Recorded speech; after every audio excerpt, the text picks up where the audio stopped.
Coming later this year, the Onslaught Legends Series. This is your chance to make the event truly awesome by boosting the prize pool and getting a cool 2D style and other goodies in the process. Contribute now.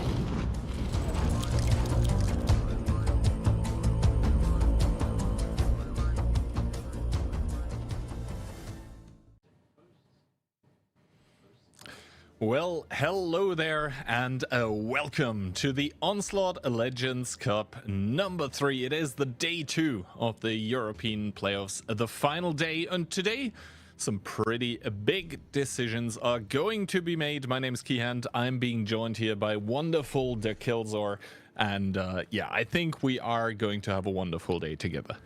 It should be a lot on the line for all of these teams. The first ticket to China, of course, but not just that. For W, for example, the match against Storm that they're gonna play later is a very important one, Key.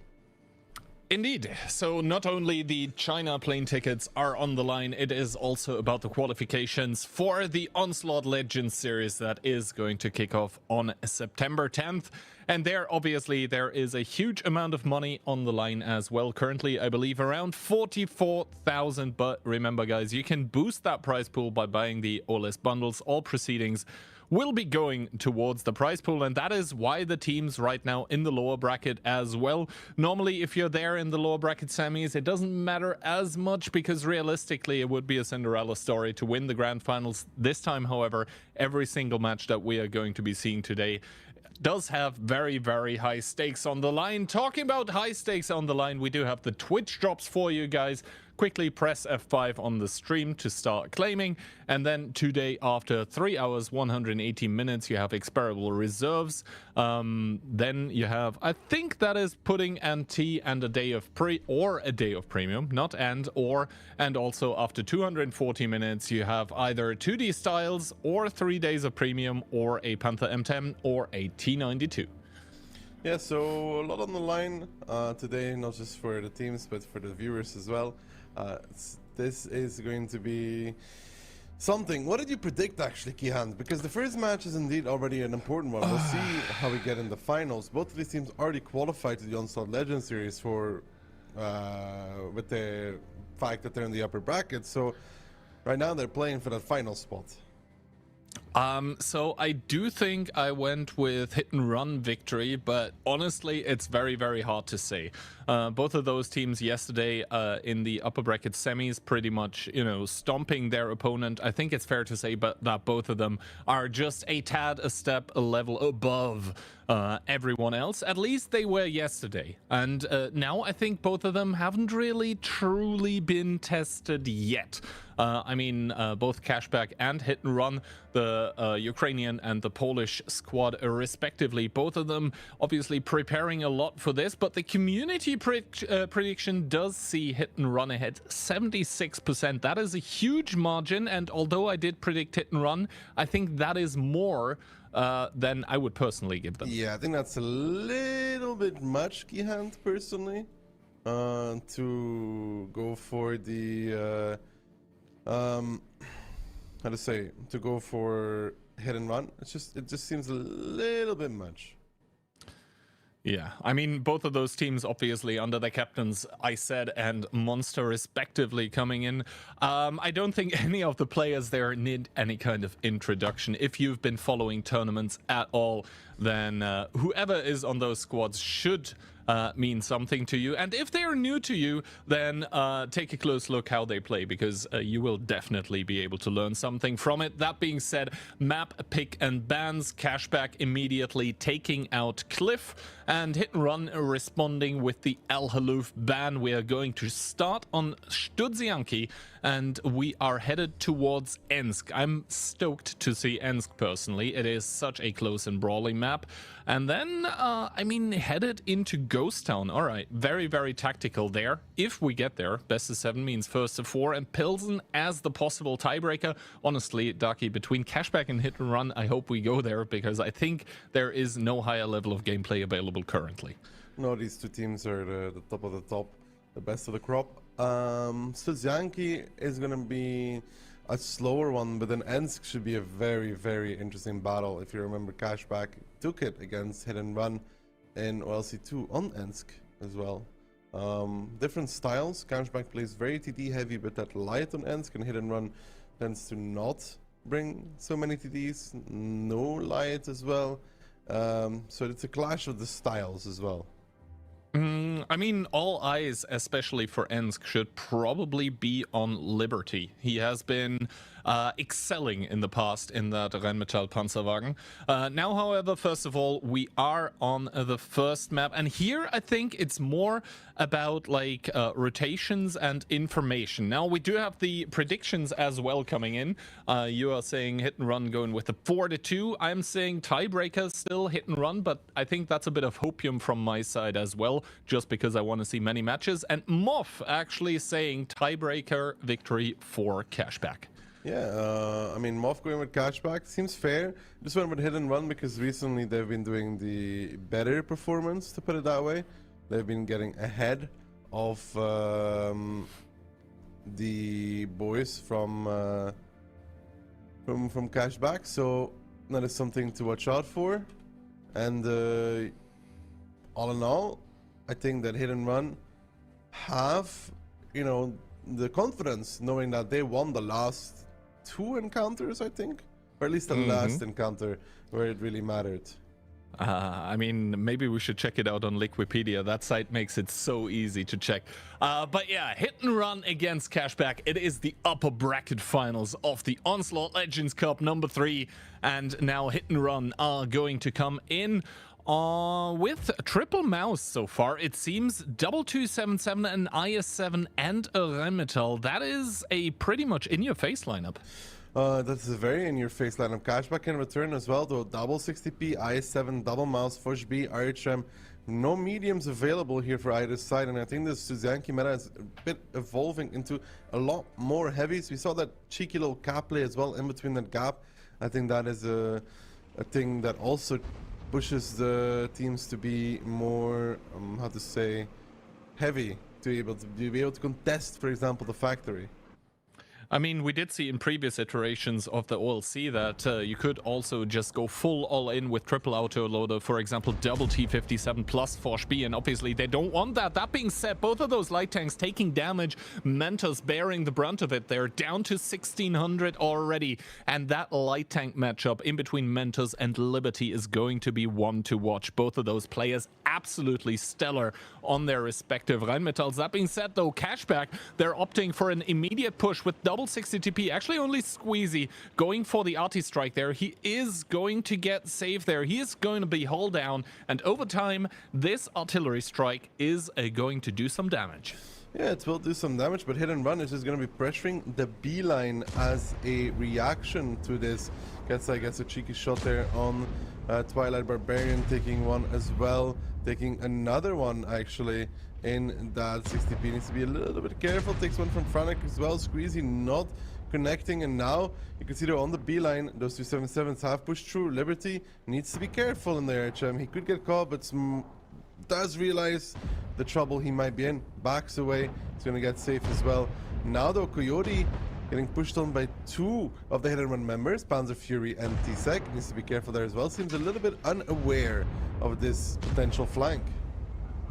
Indeed, and now he does start backing off. The mouse obviously very juicy. 4k plus HP, starting to heal up as well as going to give a little bit of HP to Barbarian too. But now Hit and Run, they are on the cap. They do have the slight HP advantage. And Fronic there connecting another good shot. However, Monster on the cap starting to trade, and I think Cashback realizes they are starting to lose the angles in the eastern part of the map. They're starting to form up to push on towards those super heavy tanks that Hit and Run have on the cap, and indeed Twilight starting the engage, but he's pushing into crossfire. Yeah, Twilight's on the engage, but that's the mouse. That's the tank you want the damage to be taken on. Ice coming in with the IS7. He's pretty low. Push B coming from the side. Little arriving, trying to clip out against Franic, but he's actually fully on reload. Already made his clip happen. Cashback trying to bring it back. Ice is going to fall now against probably Piotr, who's coming in with the 277 to pick that up. And once that happens, Barbarian then is the next one, and Hit and Run should be able to eliminate gun after gun in this area. Indeed, Barbarian now dropping down towards one shot, but the first victim has been claimed. Isaac to the grave, and it's Barbarian falling too. So 7 versus 5 situation. The HP still dead even for either team, but Twilight probably the next one to get picked up. He's in a humongous crossfire, hit and run, doing a beautiful job of keeping guns alive. Caster Curse full effect, double kill for Cashback, but the response coming from Piotr. Yeah, but the double kill comes out of the fact that Little reloaded in the Forge B. Coyote, good swing on towards Panther Fury, flicks the kill. Squeezy still does one more shot of damage, but 3 tanks left standing from Cashback. And the issue is that a lot of that HP, it's of course located on that Forge B. He can only do so much every so often, right? He doesn't have the capabilities to do much more. Piotr and Ketsai bouncing the shot though. Coyote with some miraculous angling, and now Liberty from the side also doing some damage, farming away, and Little's coming back in. He gets one to Piotr. Liberty might actually finish. No, it's Coyote to finish, and Little now clipping out one towards Ketsai. He doesn't have ability to overrun. He does have his shells, and he's making every single one of them count. Just didn't get to finish that mouse of Ketsai, but Liberty will, and everything turned around so quickly because of that double bounce onto Coyote. Indeed, Coyote staying alive here, does not connect on towards Mentos, but all of a sudden the tides of the battle have turned, and Cashback with the 2 versus 1 situation, 2000 HP versus only 1k, another miss by Coyote on towards Mentos. That is scrambling away, but the problem is Liberty also still pretty healthy here. That Orion Metal tank is just absolutely beautiful in those end stages of the game. A good HE shell connecting in towards Mentos as well, and obviously Coyote, he can just drive forward, is not even a 2-shot here for the heat of that Rheinmetall, and he can just drive out Mentos. That does a good shot, however, in towards Liberty, 2-shot for HE. Yeah, but Liberty also retaliates with his own shot, and he's gonna peek out now to finish, and he does. Liberty finds the kill on Mentos, and what looked like Cashback were in trouble does turn around rather quickly into favor of Cashback themselves, winning the first round. A little bit of a steal, I would say. Yeah, indeed. That double bounce there on towards Coyote was absolutely detrimental. And then, obviously, from the sidelines, the Foch once again, I think that was the 3rd or even the 4th clip that he was able to do in this battle. Yeah, I mean, he wasn't able to finish off the mouse, but little did it matter. He put Ketsai down towards that 1 shot so that Liberty from the sidelines could come in. And I think Cashback with a daylight robbery here a little bit, getting away with murder, stealing away the first round from Hit and Run. Yeah, stealing away the first round from Hit and Run, and the Foch B doing pretty good damage there. Even Mentos doing quite well, man. 4k in the light. We didn't really see him fight, but he got that 4k. But Liberty, Little, and Coyote just absolutely doing the miracle together. 7 kills between the 3 of them. And the crazy thing is, right, we said 2 bounces here is what decided the battle. And I think between all the 7 players of Hit and Run, there were not much more than 5 bounces total. So the shooting already absolutely impeccable, yet still those 2 bounce shots, the deciding factors. So, yeah, absolutely crazy. And I think a worthy first round to start off the upper bracket final in between the 2 of them. Now, however, I mean, it is only 1 round, but it can be quite tilting for the team of Hit and Run. They know themselves that they probably gave this away just a little bit. Then again, obviously, both of those teams super experienced, so it shouldn't eat away at their confidence too much. But man, when you know you had it and then gave it away like this, that must be annoying. I mean, it's going to be very annoying for them because they know that if they kill the mouse, they can just turn around on Liberty or to use his ability, and they will just delete him and win this game. So for them, it's very annoying that Coyote made their life so difficult. And on the other hand, obviously, on the flip side of the coin, very good on Coyote to do the angling like he did. I'm just checking his bounce damage, and well, he does have 980, so exactly and only that, but good on him for doing that. And yeah, obviously Liberty, I said he's going to be one of the players to watch out for. Top damage, 6,000 in that Rheinmetall. good performance as well. But in we go in towards round number 2, I guess, and I don't expect things to cool down here. Throughout all this tournament right now, through the playoff stage, is there or are there any tanks that you expected to see but haven't seen yet? Jagdpanzer? True, but then again, we didn't see Airfield yet, so let's see. I don't think we're gonna see a Jagdpanzer. However, Franek hovering that Batchat. Remember, guys, this is Onslaught, so people can still change the tanks, but he seems to be pretty set here. Singular 60 TP, double ISM, double mouse, a Batchat, and a Rheinmetall for hit and run. Cashback on the other hand, RHM, Foch B, 277, triple mouse and a 60B. Again, very, very heavy. Very heavy indeed. I mean, those IS-7s for hit and run almost becoming the rotational tanks, as weird as that might sound. But let's first of all see how exactly the initial deployments are going to go in between those two giants of the teams. And it seems like at least Pan's Fury and Mentos with the IS-7 and Rheinmetall respectively are going to drive over towards the north. Hit and run in general, very interested in that northern part of the map, but the Batchat by itself should be enough to win the other side with the help of one IS-7. And for cashback, it seems to be all towards, well, rails, not really center right now.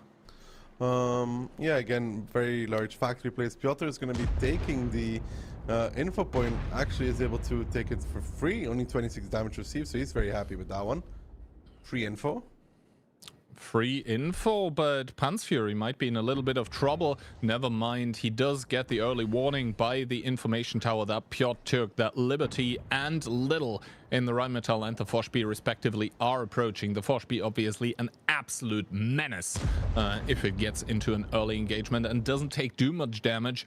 Good job by the IS-7 of Pan's Fury into Squeezy here, and now the problem becomes apparent for cashback because there is an IS-7 and the Batchat in the south, both of them taking extreme amounts of map control just off of the fact that Piotr was able to capture the point of information. Yeah, Piotr captures the point of information. The Batchat is all the way south already, clipping out against Coyote, finding one and a second connection even. Perhaps potentially that was a monster, but some free damage is always nice. Indeed, some free damage is always nice, and remember guys, this is the unbuffed Batchat. He does see ISET here, a third shot not connecting, actually 2 bounces, very uncharacteristic from Franek, but now total in the clip 3 out of 5. But Squeezy starts taking the, I guess, artillery strike. Meanwhile though, I guess, I mean, we have to see. That repush in the south could be very, very dangerous for cashback because they took some damage on ISET. He's not really able to heal back. The Foch has turned around, so he only has the Rheinmetall to back him up. Good shot there from Squeezy on towards Monster. They're trading it out a little bit. Monster going forward again, wants to retaliate. Liberty, actually, rare mistake, getting blasted down towards 800 HP. A really good spot from Mentos, apparently. The ignite, though, from Squeezy, but Monster using the fire extinguisher is not going to be caught by that. Smart man, you know, fire extinguisher does save your life from time to time, but this trade is not working out for Monster though. The trade indeed not working out. Squeezy with that high alpha gun just taking a dump on towards Monster, but from the sidelines comes support. T-Sec and Cat'seye. Squeezy caught out in this lower ground position on the arty strike. It's the first kill for a hit and run. Monster down towards one shot, but is not going to die in. Franek with that Batchat. Does he get the roll is the question. No, but he has more shots in the clip, and I said bites the dust. 2 for nothing. Little in the meantime clipping out against Panzer Fury, and he has the support incoming from Liberty. The two of them together might be able to pick up this IS-7, but you see how hard it is for Little to get those shots on towards that IS-7. Of course, he bounces there one. That is because the IS-7 in face hug is an absolute menace. Twilight finishes Monster. Cashback trying to hold on for dear life, but when you look at the tanks and look at the HP, it tells its own story, and this time around, the hit and run doesn't seem to be in trouble of potentially losing this round. We'll have to wait and see. In the bottom left, still the 1 versus 1 ongoing as the i7 takes another swing at the Rheinmetall, but Katsai finishing off Coyote, so he's not going to be double bouncing this round as Liberty dies towards Mentos and Hit and Run. They had a really weird round number 1 where they ended up throwing, but they're not going to let go of round number 2, equalizing the scoreline here on Stanki. So yeah, both of those teams trading back and forth now. Yeah, trading back and forth, and it's working out for the side of Hit and Run this time around. They're going to be even sadder that they lost the first round, because they could have been up very easily 2-0 at this point. Technically, they should have been up 2-0 again. Technically, they should have been, but then again, with those bounces, I mean, RNG giveth, and in that case, RNG did taketh from the team of Hit and Run, and this just means for us, it is maybe better, because we get to see more games played in between either of those. However, it should be mentioned that this just was, if memory serves me right, the map pick of Cashback, so normally you would expect for them to be favored, but like, arguably first round throw by Hit and Run, and second round Hit and Run just seemed more awake. With how much these two teams have been training, I don't think they mind playing on any tank, you know what I mean? Because on any map, they've been training so much that they ban what they really don't want to play, and they're just fine with everything else. I mean, they should be. They should be, yeah.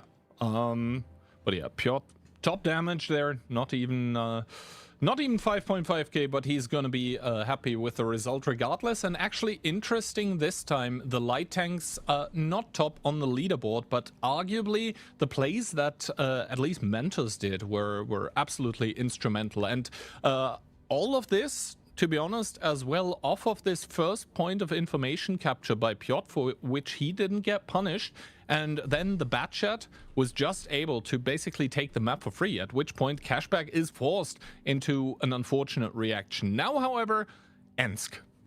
Ensk, a different ball game, a map that can be played pretty quickly, but pretty slow as well.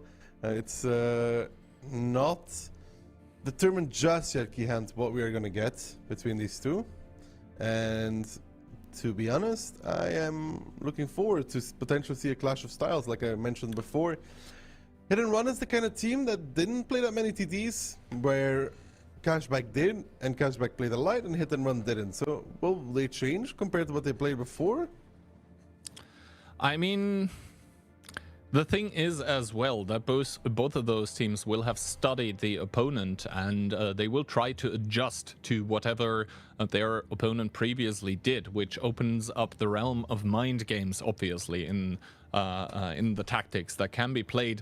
Personally, I'm looking forward mostly to seeing how many TDs with the, I think it's called straight ahead ability. So basically, reload reduction for getting shot will be picked, because we did see, and in quite impressive fashion in the past, that this ability can make it so difficult for the opponent to engage your team, because like whoever you shoot at, either it's like super heavies that, you know, don't mind losing a bit of HP, or it's TDs like E3s, for example, that are like, oh yes, please shoot me. Oh, you did a little bit of damage, here's 750 back, and please shoot me again so I reload faster. Yeah, I mean, that's the issue when you're playing against 60Ds, right, Kihan? You have the problem that, you know, what are you supposed to do? I mean, you're damned if you do, you're damned if you don't. Yeah, whoever you shoot is going to be getting reload reduction. So it's not the greatest choice. So you have to focus really well for the side of Hit and Run if that many TDs do show up. Because if you don't, you're just giving so much DPM boost. All right, so Hit and Run coming in with double 60 TP, double IS-7, a mouse, an E4, and a Rheinmetall. Yeah, so the light is being picked for Hit and Run. Cashback as well with the light, but there you see this, the difference in styles. 4 TDs for Cashback with double 705A behind it. And all of those TDs you see at the fist, the icon beside them, this means that as soon as they get shot, They will get the reload reduction, and to be honest, the tanks that Hit and Run have, the 60 TPs, the IS-7s, the Maus, all of those do not have the best pen, so they're going to struggle at range. That being said though, good shots in towards ISET and Barbarian on the cross. Hit and Run with the first damage of the game. Hit and Run with the first damage of the game on towards Ice, but Barbarian also taking just one shot, and Hit and Run is very quick here, Kihan, to play towards the cap, and is potentially going to try and just push out the field straight. Look at that D-Sec Monster coming into the cap.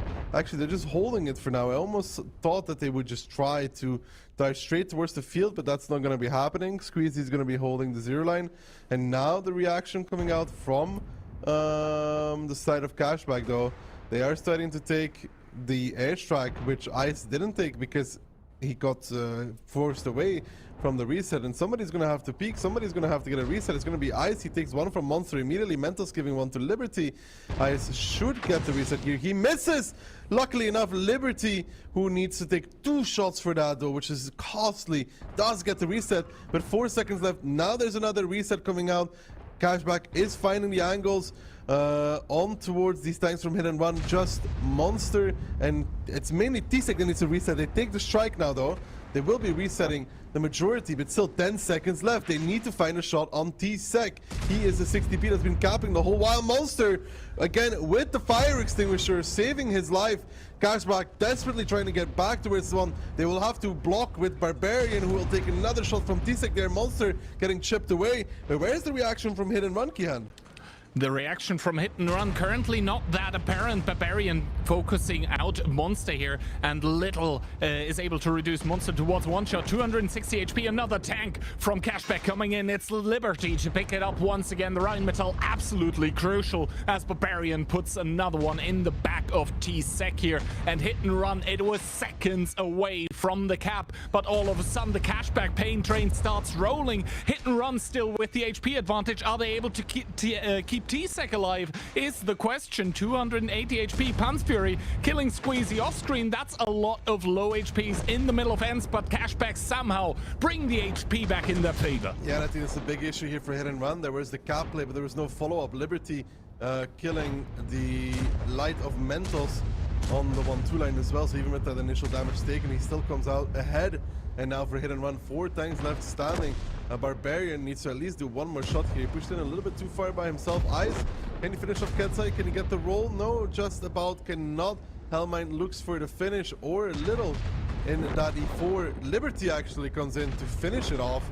Beautiful usage of that low alpha, and now just Panzer Fury left standing, and Hit and Run wondering where it all went so wrong.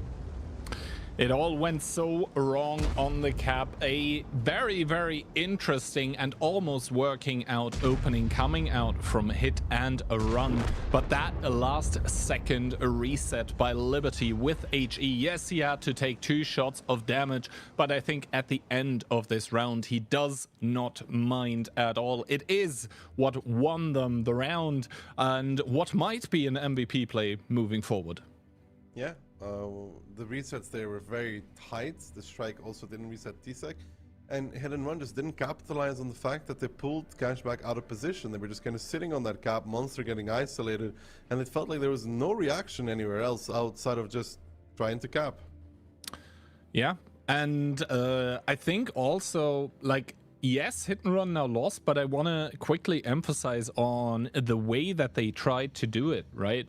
They had one IS-7, not even sure who it was, might have been Pan's Fury or of course Franek, but like they sent tanks towards the cap, and they had one of the IS-7s taking the Arty Strike with the sole purpose of resetting the other Arty Strike in the city, just so that one could not be used for resets. So this might have looked very, very chaotic and a very fast opening, but there was a lot of thought behind it, and it just speaks to the prowess of Cashback to be able to react in split seconds and be like, okay, we got reset, what other options do we have? Then first comes the reset by Little, then Barbarian coming in to block the cap. Like, that must have been a lot of communication and a lot of information in a very short amount of time, and Cashback just as a team reacting very, very well.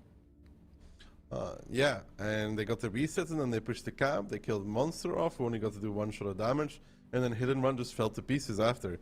I think they should have been a bit quicker about pushing the field and at least establishing those angles rather quickly, but it was all felt like they really thought they were going to cap. I mean, it was basically the play that they designed, right? It was an all-in cap play, and as soon as the cap didn't like manifest, that is when hit and run started falling absolutely to pieces. But at some point there was like 1 or 2 seconds left, so it was very, very close to succeeding. But Cashback, just with the decap management, that tiny little bit ahead, and that's what also puts them, well, not a tiny little bit, actually a rather huge bit ahead here, 2-1 now. And first round on hit and runs map pick now not working out for them, and now for them it will have to be like, hey, we have to get the equalizer. Meanwhile, Cashback, they're looking for more blood here. They want to get on towards match point immediately. Of course they want to get onto match point. They have momentum on their side, right, Giant? Yes, and as a Cashback player, I would be feeling very, very good, because you know this round was extremely close. It was on a knife's edge, and you just managed to take, I mean, the candy away from hit and run here. The candy obviously being the round win, and then you just end up completely snowballing out of control at the end of that round. So it must be feeling pretty good right now to be a Cashback player. And for hit and run, like first round, arguably throw. Second round, yes, you win convincingly, but now third round, you were so close, but in the end, it didn't even matter. It did indeed not matter in the end for the side of hit and run. They had a lot of things going for them, Kihan, but things can slip out of your control really quickly, which is exactly what happened here. They had no follow-up to their initial plan, which is, I think, the biggest issue there. Yeah, no follow-up plan. Hit and run, they do need to follow up with a plan in this new round now, however, and it is going to be with what seems like double IS4, triple 705A, a singular E4, and the Rheinmetall. And the Rheinmetall. Cashback as well with the Rheinmetall. Again, TD heavy, 4 TDs for them with Wheezy, E4, E3, V4, and then double heavy mouse and 705A. Yeah, obviously WZTD, kind of an unusual pick, but not too far out of the ordinary. You do get the nice 750 alpha. You have a lot of heat pen, 395, I believe. And other than that, pretty good HE as well. That being said, the WZTD immediately taking one into the sides. Those are obviously not that well armored. And hit and run playing very 705A heavy. Those are obviously very good for side scraping and just tall enough to be able to fire above the lower train cars. They're almost invincible in those hold down positions, but hit and run not looking to stop immediately, putting tanks on towards the cap, looking to punish in towards the city, but instead T-Sec already starting to drive on. Twilight unable to punish through the rail carts, and Little taking damage already. And Twilight has to be careful there in that E3. He does a shot against Panzer Fury, but immediately gets shot by T-Sec in return, and he's going to have to back off now. Coyote in a little bit of trouble as well. Hit and run just pushing up and over by the looks of things, trying to catch the side of Cashback, and they are finding that E3 of Twilight right now. Doesn't even have the ability activated, so no extra DPM. Now he will be getting it, but there is gonna be a kill on the first E3, which is Twilight down and out. Now Cashback coming to reinforce Liberty, killing off Panzer Fury though. That 758 was a little bit stuck in the open. Coyote doing his best again to stay alive, and now I think the issue comes for hit and run. Kihan, these TDs are all starting to close the distance, but has Barbarian gone a little too far in his VZTD? He was at A0, a little bit isolated, but so far so good from Cashback and hit and run, going even 6 guns alive. If they can focus on Ketsai though, might be huge. Big strike coming towards Little, putting him down towards one shot, and absolute mayhem unfolding on the rails of Ensk as Monster falls towards the grave. Another kill by Liberty here, who is doing miraculous things in that Rheinmetall Panzerwagen, and now Piotr, the next focus for the team of Cashback. Meanwhile, Coyote going down towards one shot as well, but hit and run are not able to finish off guns. Just as I say that, Fronic picks up one before biting the dust himself, and Cashback have 5 guns alive here against hit and run. T-Sec taking another one, going down towards one shot against IC. said here, as Piotr is able to kill Little, he falls as well, and 2 versus 4 here, but T-Sec falls. Mentors in the 1 versus many. Mentos in the 1 versus many, and that's a big old HE shot from that Reezy DD. Still has the old high explosive, hitting for 1,100 on average.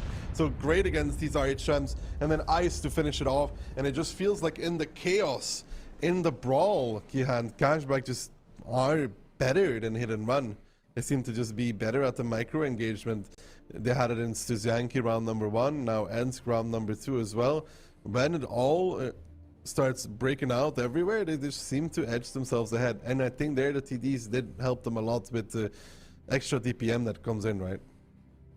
Exactly. Absolute mayhem. But Cashback just that little bit better when it comes to that communication. Also, I think the Rheinmetall of Liberty, once again, we keep saying and saying and saying his name, able to have more of an impact in that game, getting a good first kill with a strike, picking up a second one, and that is also important in the light of the light tank not having that much alpha, which can be like a problem, but at the same time, if you're able to find kills on low HP, this means that a lot of the effective DPM of your high alpha tanks does not go to waste, and Pan's Fury absolutely not having a good time here. 2-2, but 0, doing 0 damage overall. Yeah, they need the... Well, I mean, if they kill the first tank, they need their 7th player to do more than the guy they killed, right? Working off the numbers advantage. And they weren't able to do that. I mean, Twilight was the one getting focused. He does 2.2. It was the first kill. And in return, you have Panzer Fury with 0. So it doesn't really matter if you get the first kill if you have somebody doing 0. Yeah, exactly. Because what you're trying to do with that is just get an effective DPM advantage by having more guns in the game. But if one of your guns ends up doing nothing, then the DPM advantage you tried to create is not there. So, yeah, Hit and Run once again on Ensk, trying to surprise Cashback with a very aggressive opening, trying to overwhelm them. But once again, the story here by Cashback is that the reactions were absolutely on point and basically able to stand up to the task that Hit and Run was presenting, just stopping the, pun not intended, onslaught of Hit and Run in that situation. And with team cohesion, that normally is one of the trademarks of Hit and Run, just able to stand strong and, yeah, to make Hit and Run seem a little bit shaky now. 3-1, it's match point for Cashback, and it is Ghost Town as a map now. Ghost Town as a map indeed, and all in all, Kihan, I'd like to say that Cashback's been very impressive. They seem to have adopted more of the playstyle that Hit and Run had before, where it's more aggressive and more brawly, and stepped away from, for example, in Stanki, very light lineup. Indeed, and now this one round here on Ghost Town might be the one to decide who goes to the grand final of the OLC number 3. For Cashback, it would be a very nice, albeit not easy. I don't think any of the rounds so far were easy, but a very nice way to quicken the route. And for Hit and Run, it is upper bracket survival on the line.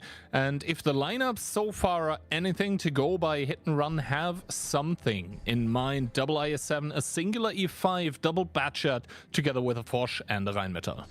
Together with a Foch and a Rheinmetall, which is not available for Cashback. This time around, they're going to more of that split lineup. Leo, RHM, CS, 758, 277, and a double mouse. But a double bat took your hand. The double bat, a very, very interesting choice. I want to quickly touch on the fact as well that Cashback currently has 2 sniper mediums. So the Leo and the CS, both of those get the baby strike, which means that resets should not be an issue as long as the cap is spotted for Cashback. I think they were maybe expecting for Hit and Run to do like some cap commitment. This is usually where you would use those strikes because they don't realistically deal a lot of damage.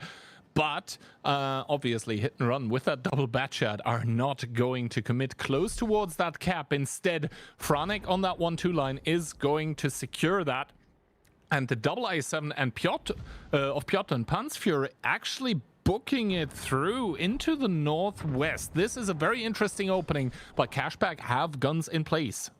They have guns in place. I mean, Franek is going to close up here, get the strike, but already at the other side of the map, Cashback has taken their own. Coyote has picked it up, but he's getting repushed now by an E5 and a Force Beaky hand.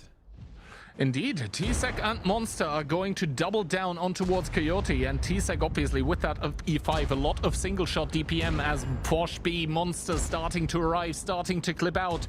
2 shots already out of the clip, make that 3. He's starting to take damage from the side as well as from the strike, but he does start healing up as well as he burns a little bit, and I don't think that Coyote does get completely blasted here. Let's see if Iset is able to connect the other shot on towards Monster here to take him out. He does. It's Liberty to take out the team captain from Hit and Run, and now Coyote getting taken out by Mentos. So in the end, it is a 1-for-1 trade, but that Forshby is a critical tank to lose. That was, I don't know how to say it, but that was a disaster between Tsek and Monster.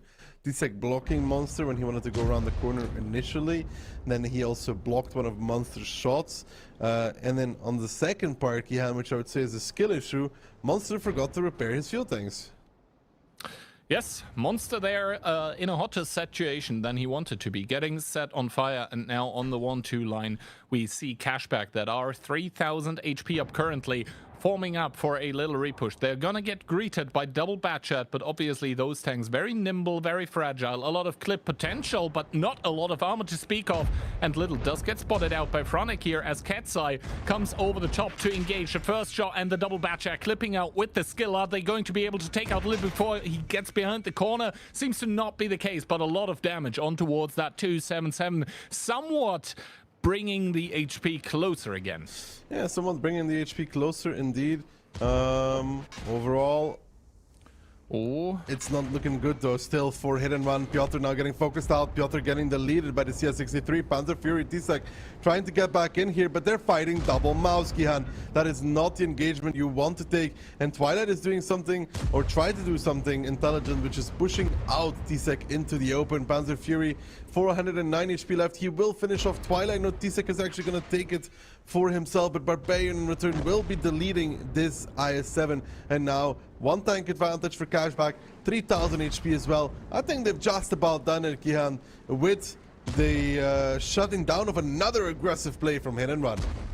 Indeed, Hit and Run once again trying to surprise the team of Cashback with aggressive plays, but Iset not missing a beat here. That cupola of the E5 seems magnetic for the shells of the Leopard 1, and now only the Rheinmetall together with the double Batchat surviving, but Katsai already down towards a one-shot here with his Batchat able to clip out onto Squeezy, and does get picked up by Barbarian, leaving only 2 players alive, but no hopes remaining for the team of Hit and Run. Now Mentos is going to get finished off by the strike before he's able to pick up Iset, and this is going to confirm a match that completely spirals out of control for Hit and Run. Cashback take an extremely convincing victory in the end of 4-1.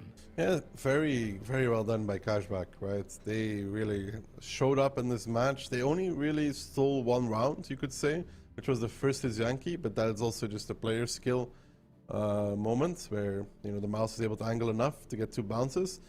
In this round though, if Monster and Tsek play better together, I think they can kill the 758 without losing the Force B.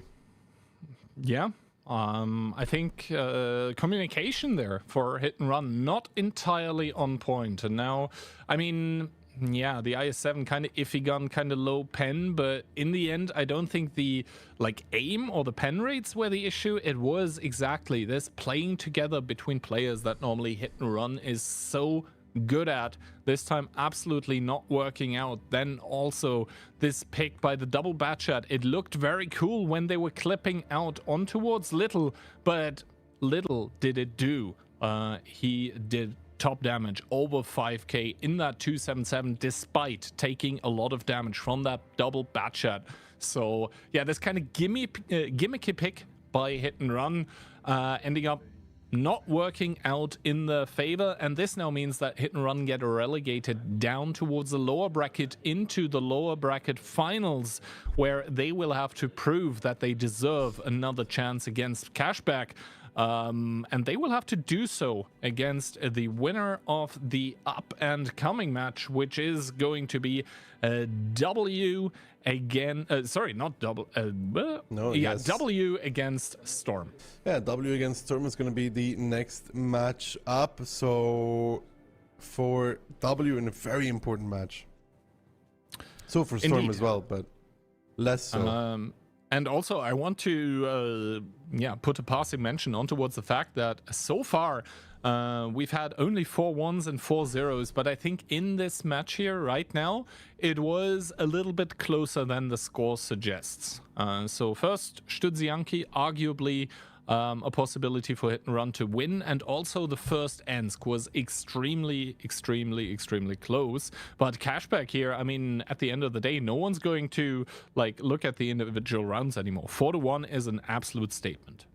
It is an absolute statement. It could have been closer. Some of these matches, you know, they seem like they are just dominated, but they were a lot closer than what you could read from just the scoreline. This one was one of them. A lot of close rounds between these two. Cashback did deserve to win, and they're looking in prime position to grab that first ticket to China, Kian. Indeed, they're looking to be in prime position for that, but obviously the grand final is the match that still is in their way. That all being said and done, I think that is quite enough from the two of us. For now, at least, let's head towards some replays.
Hello, ladies and gentlemen, and welcome back to the OLC number 3. We've replaced Gihan with Moff. Hello, Moff. Good day. How are you doing today?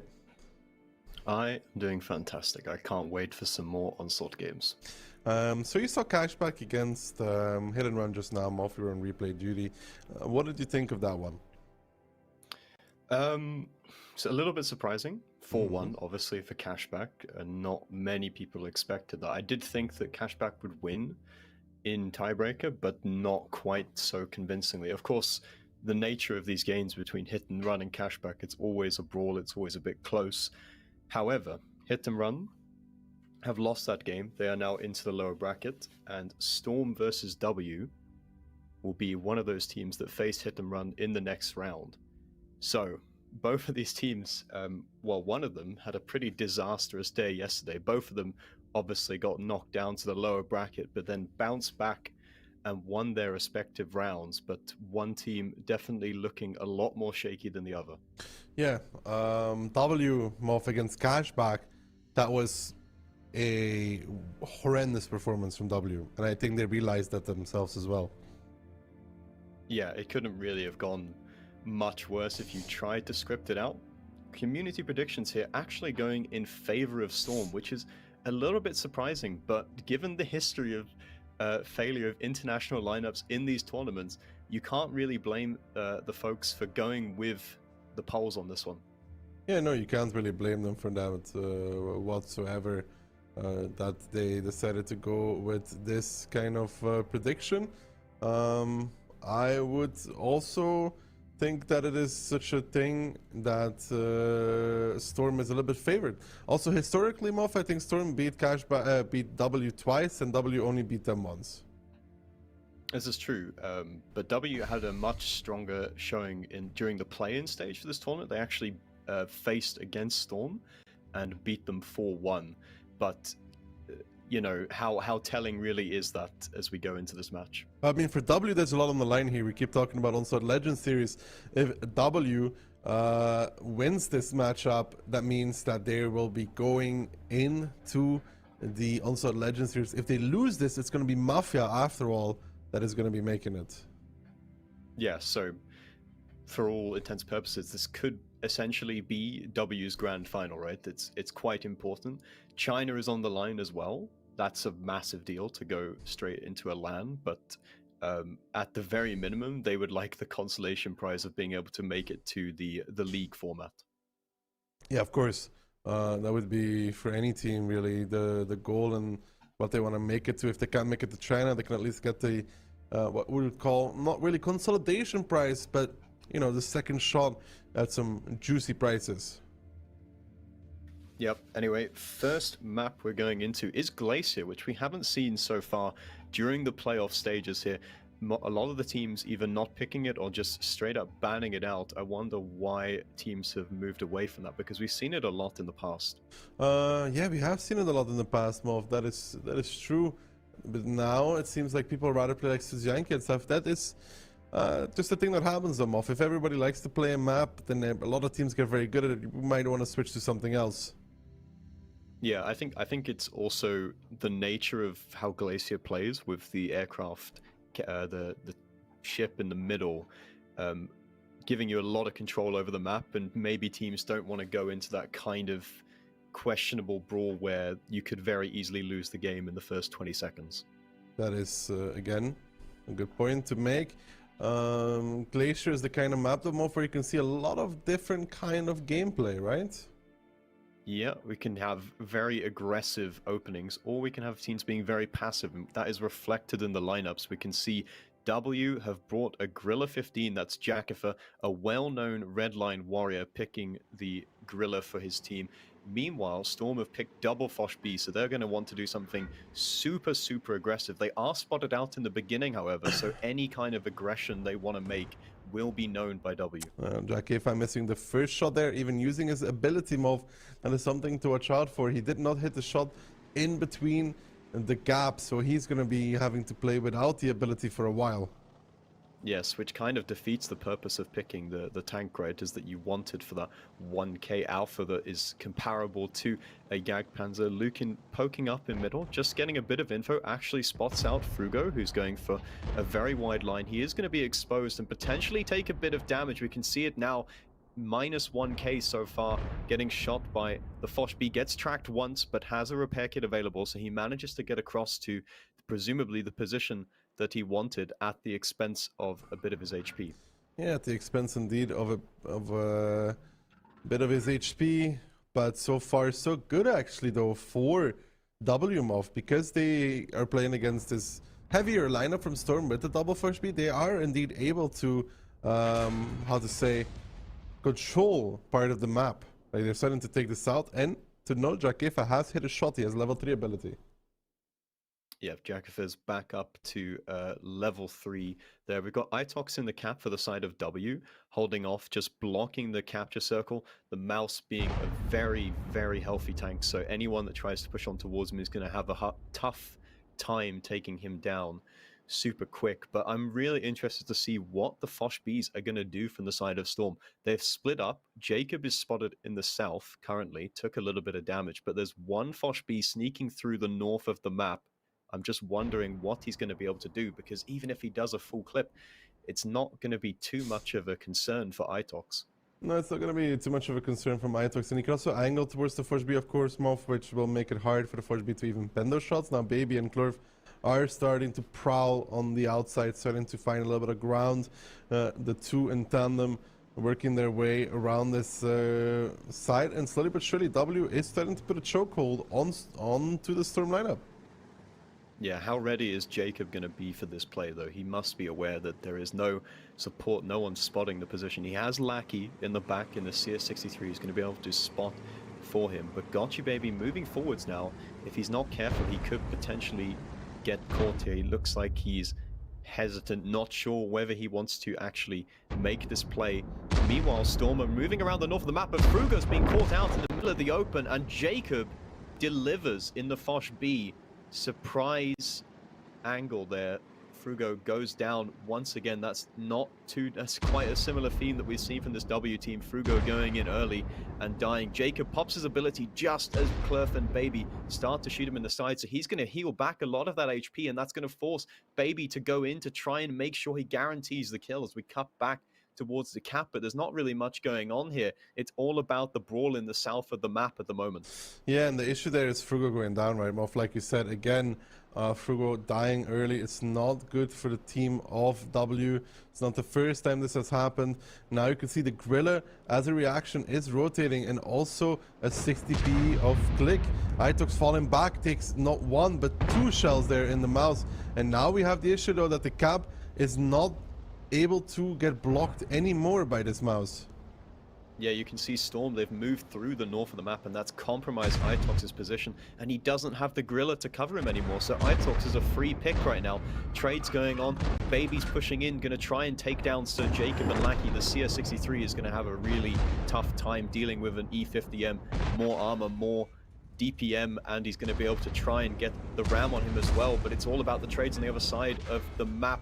At the moment, Lackey will fall, but how does Storm react to this? That's a good question. They are reacting by killing off Itox and even pushing on towards Starks, but I think Starks can be covered by Jakefa. They really need the light to go back to cover that Gorilla, though. He's in a lot of trouble against Lukin, but he hits a banger there, I think, against that Archim as well. Now running away, and W, with killing that Foch B, is able to stabilize the game yet again. They get the Foch B, they get the CS, they even get the 60p of Uzek, so all in all, not a bad trade. Yeah, it's actually looking kind of up for W at the moment. They're one gun up, and they have a lot more map control. You see Klurf in the RHM on the minimap. He's just flanking Jordan in the cap circle, so cap is not really going to be an option anymore for the side of Storm. Additionally, Lukin down to 900 HP in the RHM. He can't really do anything. He can't really push into Jakefa, because even if he spots him, Jakefa can just load an HE shell and one-tap him straight back to the garage. Yeah, Jakefa did not go for the HE shot, though he went for the regular shot. He is able to deliver it on towards Lukin. Lukin is now a one-shot. He can't really pressure this Gorilla, though. And Klurf now making the long rotation back to help this Gorilla player. They need one of their 60Ps to at least block the cap, though. or force the push, and that's exactly what's going to happen. DJ and Jordan now pushing onto Clip and Darks. DJ coming into this with the first B, gives 1 to the 60p, but now he's going to start running out of ability rather soon. They're going to start blowing him up, and the biggest issue there is Gotcha Baby with that E50M just putting in shot after shot after shot into the side of that first B. He's not going to be able to be withstanding this whatsoever, and even if Milo then goes for Darks, it's the similar issue. Yeah, it was a trade that DJ was forced to make there, but just crossfired from so many different angles. There's only so much that the Foch B can handle with its heal.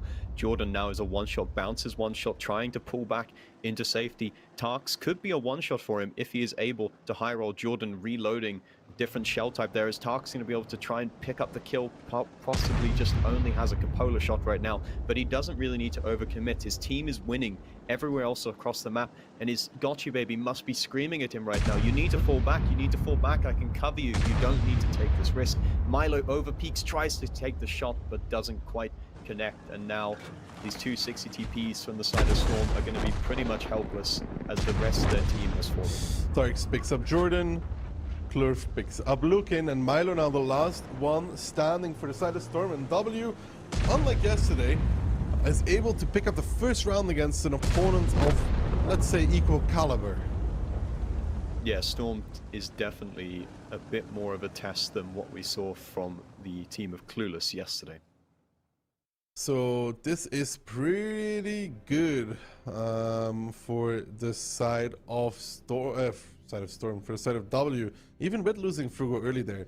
But they didn't need to lose him for that whatsoever. Yeah, they just wanted to play a 6v7 just for the thrill of it, but it does seem to be quite a glaring issue that they have, is that Frugo has an idea or wants to make some kind of play, but just jumps the gun a bit too early when no one else is really ready to support him. But holy, look at Gotcha Baby absolutely farming in that E50, 8,000 damage with that ability popped. Super, super fun game for him. Yeah, he was farming that whole battle in the 50M. Good stuff from Gotcha Baby, putting the team on his back and taking them through this round. He's compensating for Frugo there. Yeah, he is. Not the first time that Frugo is kind of driving in and dying, though. It's a bit of an issue, Moff, because you don't see Hit and Run and, for example, Cashback have that problem. No, the Cashback and Hit and Run, they don't have this quite so glaring weak spot of their team where one guy is, you know, we know he's doing a lot of work in the calling, right? And that is quite impactful, but you still got to control your own tank and fight back, right? You can't be throwing away your tank so recklessly every game. Yeah, all in all, pretty good for the side of from W. Like, they're very happy. Their lineup, though, Moff, if you look at the lineup of Storm and then you look at the lineup of W, their lineup is almost a direct counter to what Storm is bringing. When you play that heavy mid and you have the Gorilla, yeah, it's a bit of an issue for Storm's lineup. Yeah, it can be quite frustrating. I think people will know if they've played random Onslaught. If you play against a team that doesn't play from the middle of the map and they just play for the map control, you have to be able to react quickly and try and make some sort of concentrated push. But the way W set up, they just didn't really give any free picks apart from Itox, and that was kind of by design anyway. Indeed, kind of by design for this to happen. All around, good stuff. I'm happy for W. This is a very important match. I think they're probably more stressed for this match than if they would win this. Yeah, probably. I mean, like we said, it is kind of a grand final for them in terms of qualification to that league. And obviously, we've discussed it. They've put a lot of practice in. I mean, Storm probably also as well. And the team's just putting in a lot of effort here. And when it doesn't go your way, it can be very disheartening. Yeah, it can be very disheartening indeed, Moff. But round number 2, I was the only one that had faith in W. I'm proud of myself so far. After what happened yesterday, my logic was going into this that they need to prove to me, they need to prove to us again that they are the caliber of team that you believe them to be, right? And I don't know, I just lost the faith after what happened. I mean, it's understandable. After their performance yesterday against Cashback, I think a lot of people that were like, oh, W might be really good, were like, maybe. But are they though? Yeah, so. I think that always, with these international lineups, there's always there just always seems to be this edge to it where it's like, theoretically we're really, really good, but then they always kind of ends up not going to plan, right?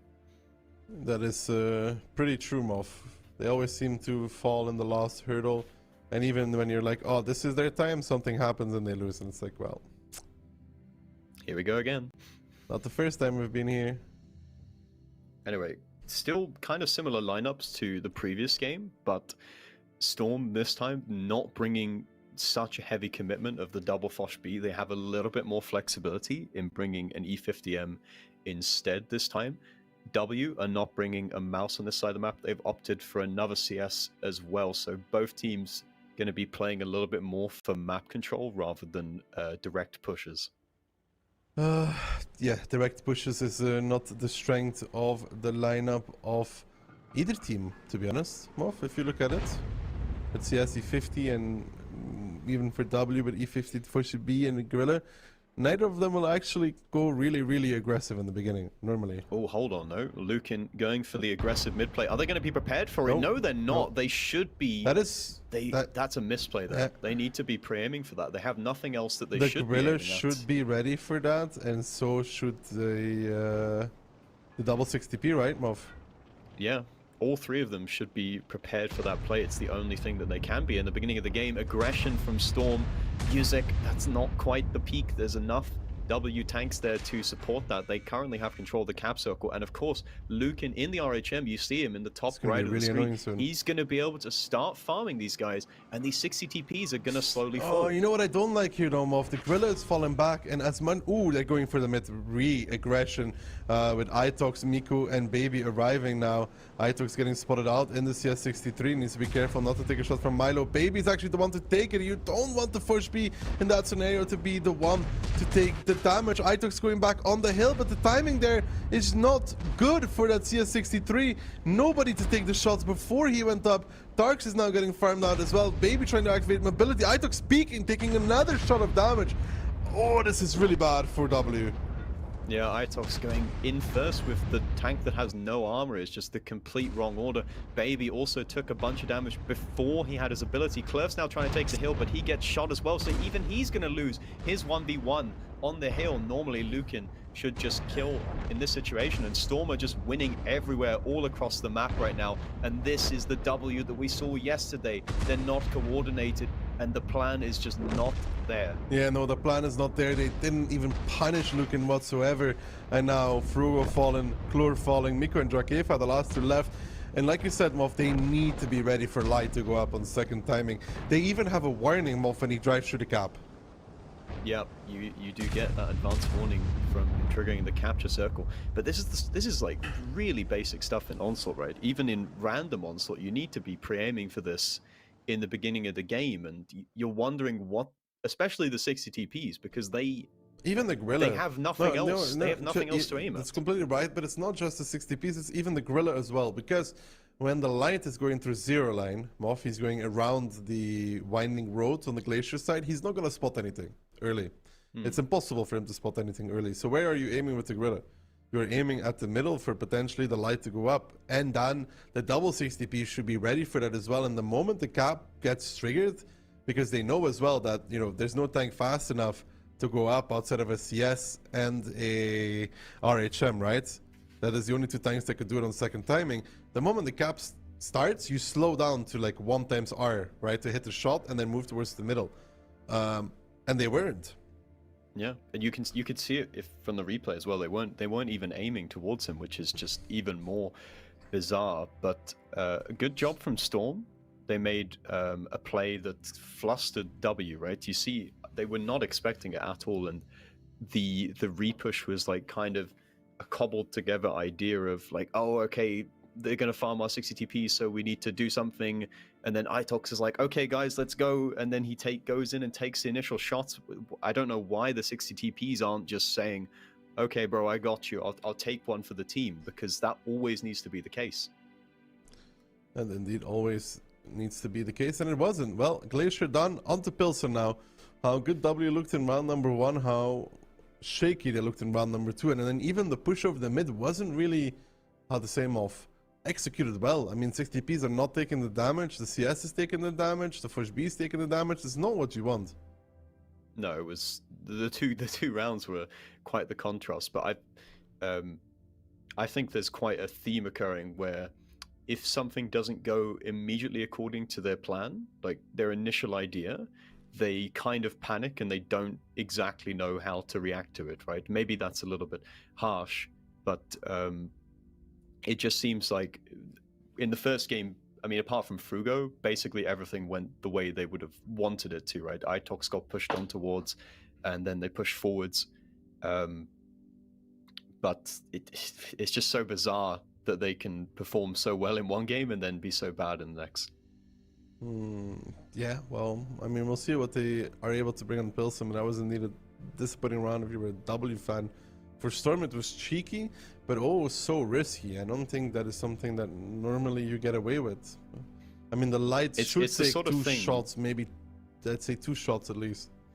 It's the sort of thing where you don't expect them to do it because it's kind of silly, but it works because you don't expect them to do it, right?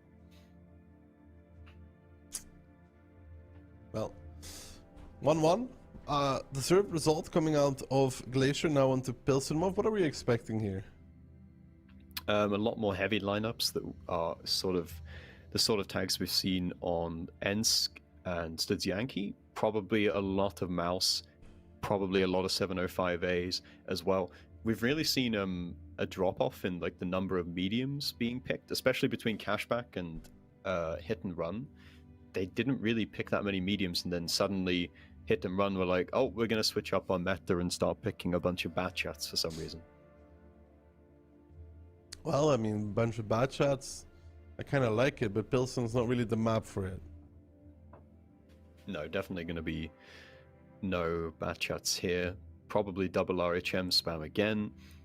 I mean, the way Pilsen is playing lately, I feel like there's still a lot of scope of experimentation that can be done on this map.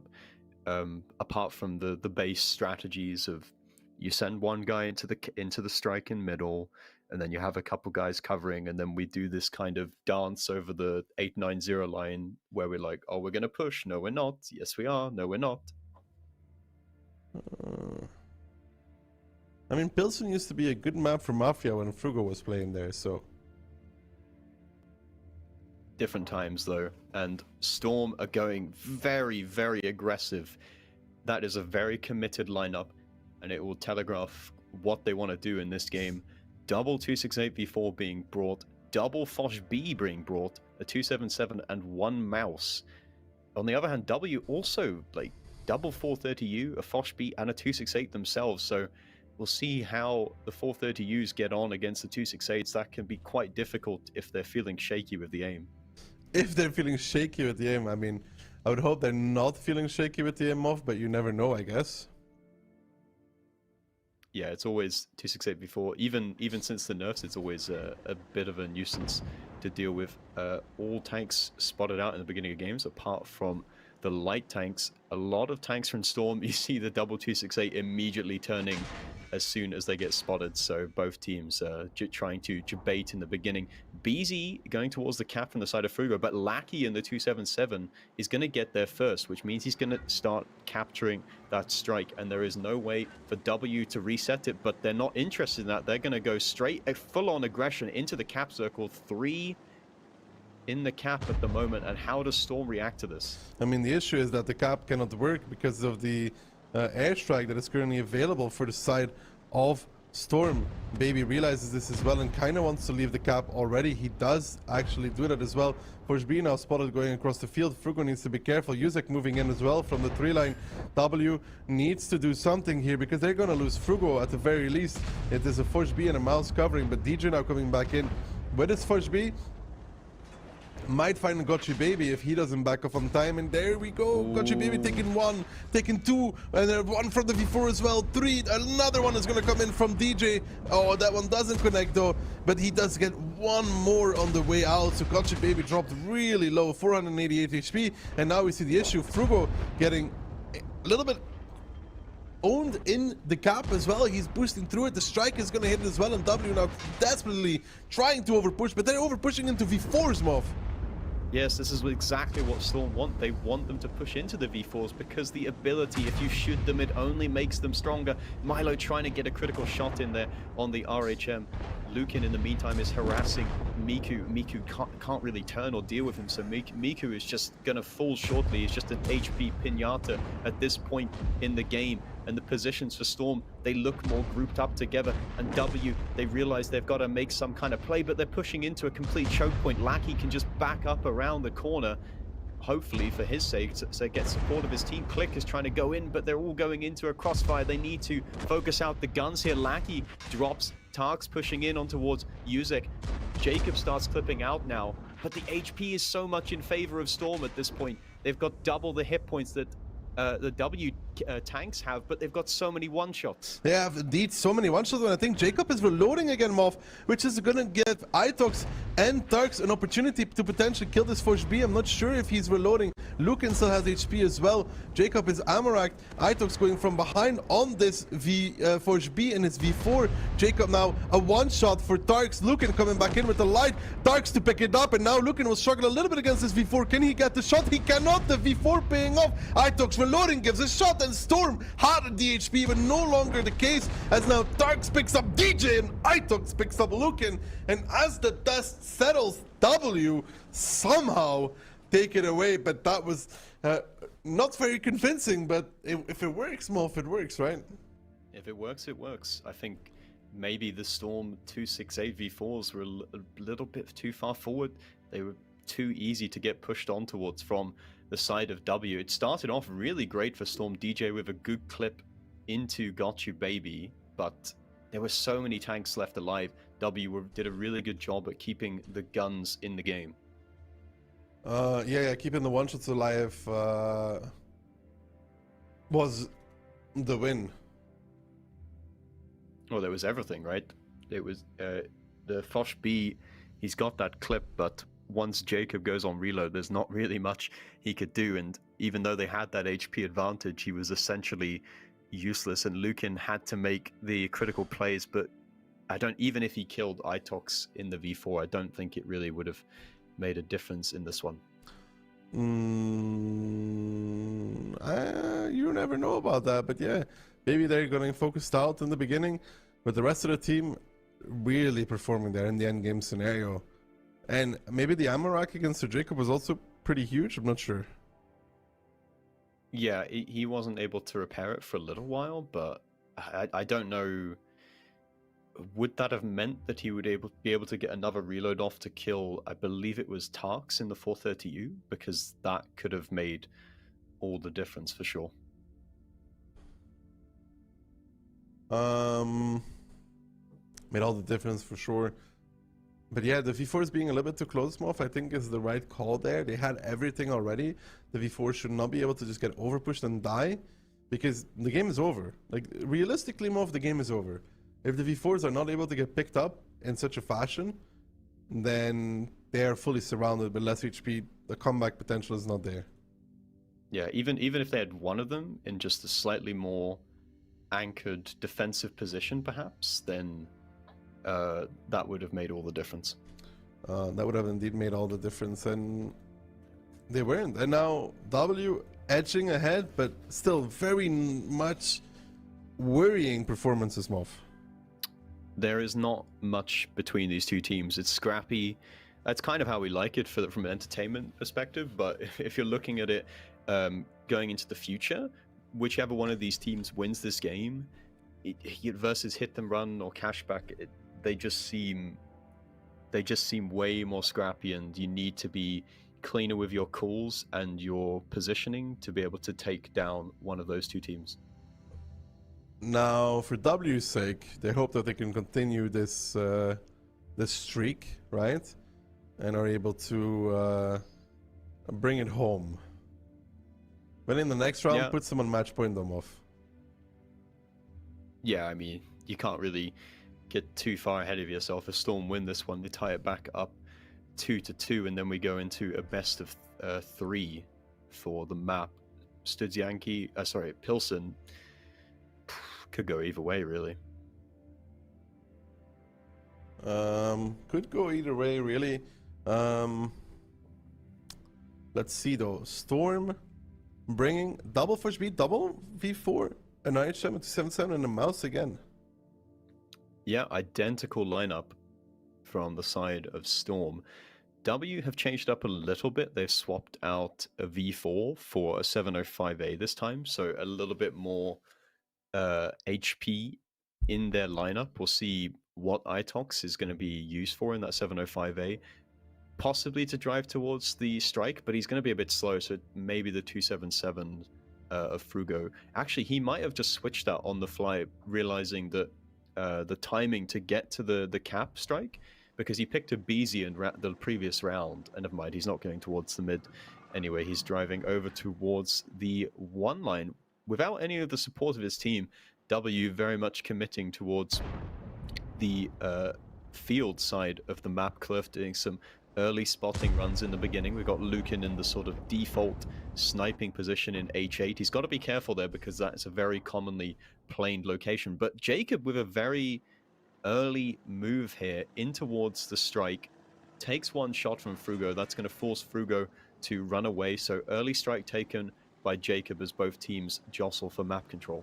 Yeah, but W has quick access to the field here, though. Klurf is going to go hyper aggressive with that RHM now, knowing that Lukin is forced away, and Lukin seems to have gotten planed as well because he's still running, and he is going to hide behind that house. He knows that he is still spotted. He's not going to make the risk of running to the open and taking a lot of shots. For W, this is looking good, Mov. So Jacob takes another shot running away down towards 1.6. He does have the strike available, but if we look at the positions right now of the Storm side, Mov, they don't have really much going for them. Yeah, they're getting kind of blocked into the lower left corner of the map at the moment. The RHM from Lukin is kind of trapped. Lackey is vulnerable to a whole bunch of different angles that the W tanks might have in field. The Foch B from Click, I believe, is trying to shoot through the hole in the window in the middle. There we got 430 of Gotcha Baby is also trying to shoot through that on towards Lackey. They actually have almost a 4,000 HP lead at the moment over the side of Storm. A 4,000 HP lead, positional advantage as well, but now Storm coming back in, re-pushing the field, Gotcha Baby, and a little bit of an issue again in that 430U, backing off, and here comes the side of W, Frugo leading the charge as the team captain. Lucky in trouble, Lucky trying to go for Itox, Jordan coming from the side, but Gotcha Baby again in trouble as well in that 430U, pushing in, trying to push past, but Jordan is there to pick him up, should have gone behind Itox and he didn't, and it's again W that loses the first tank. Lucky down towards the 1-shot, but Frugo continuing now. So Jacob is already on reload. They want to keep Tarks alive as well in that 430U. He needs to be the damage dealer in these kind of games. DJ now coming back with his Forge B. Gonna peek around the corner, starts clipping out. Lucky still alive in that 277. Somebody put that man down into the grave. Jordan coming from behind as well. Ram Starks to death. The second gun falling for W, and still Lucky alive. Finally somebody kills him, but that is scrappy yet again for W. Not expecting the field repush, not ready. Frugo getting deleted, and Storm is pulling a number on W, who still has 3 tanks left standing, but they have made another mess of this battle.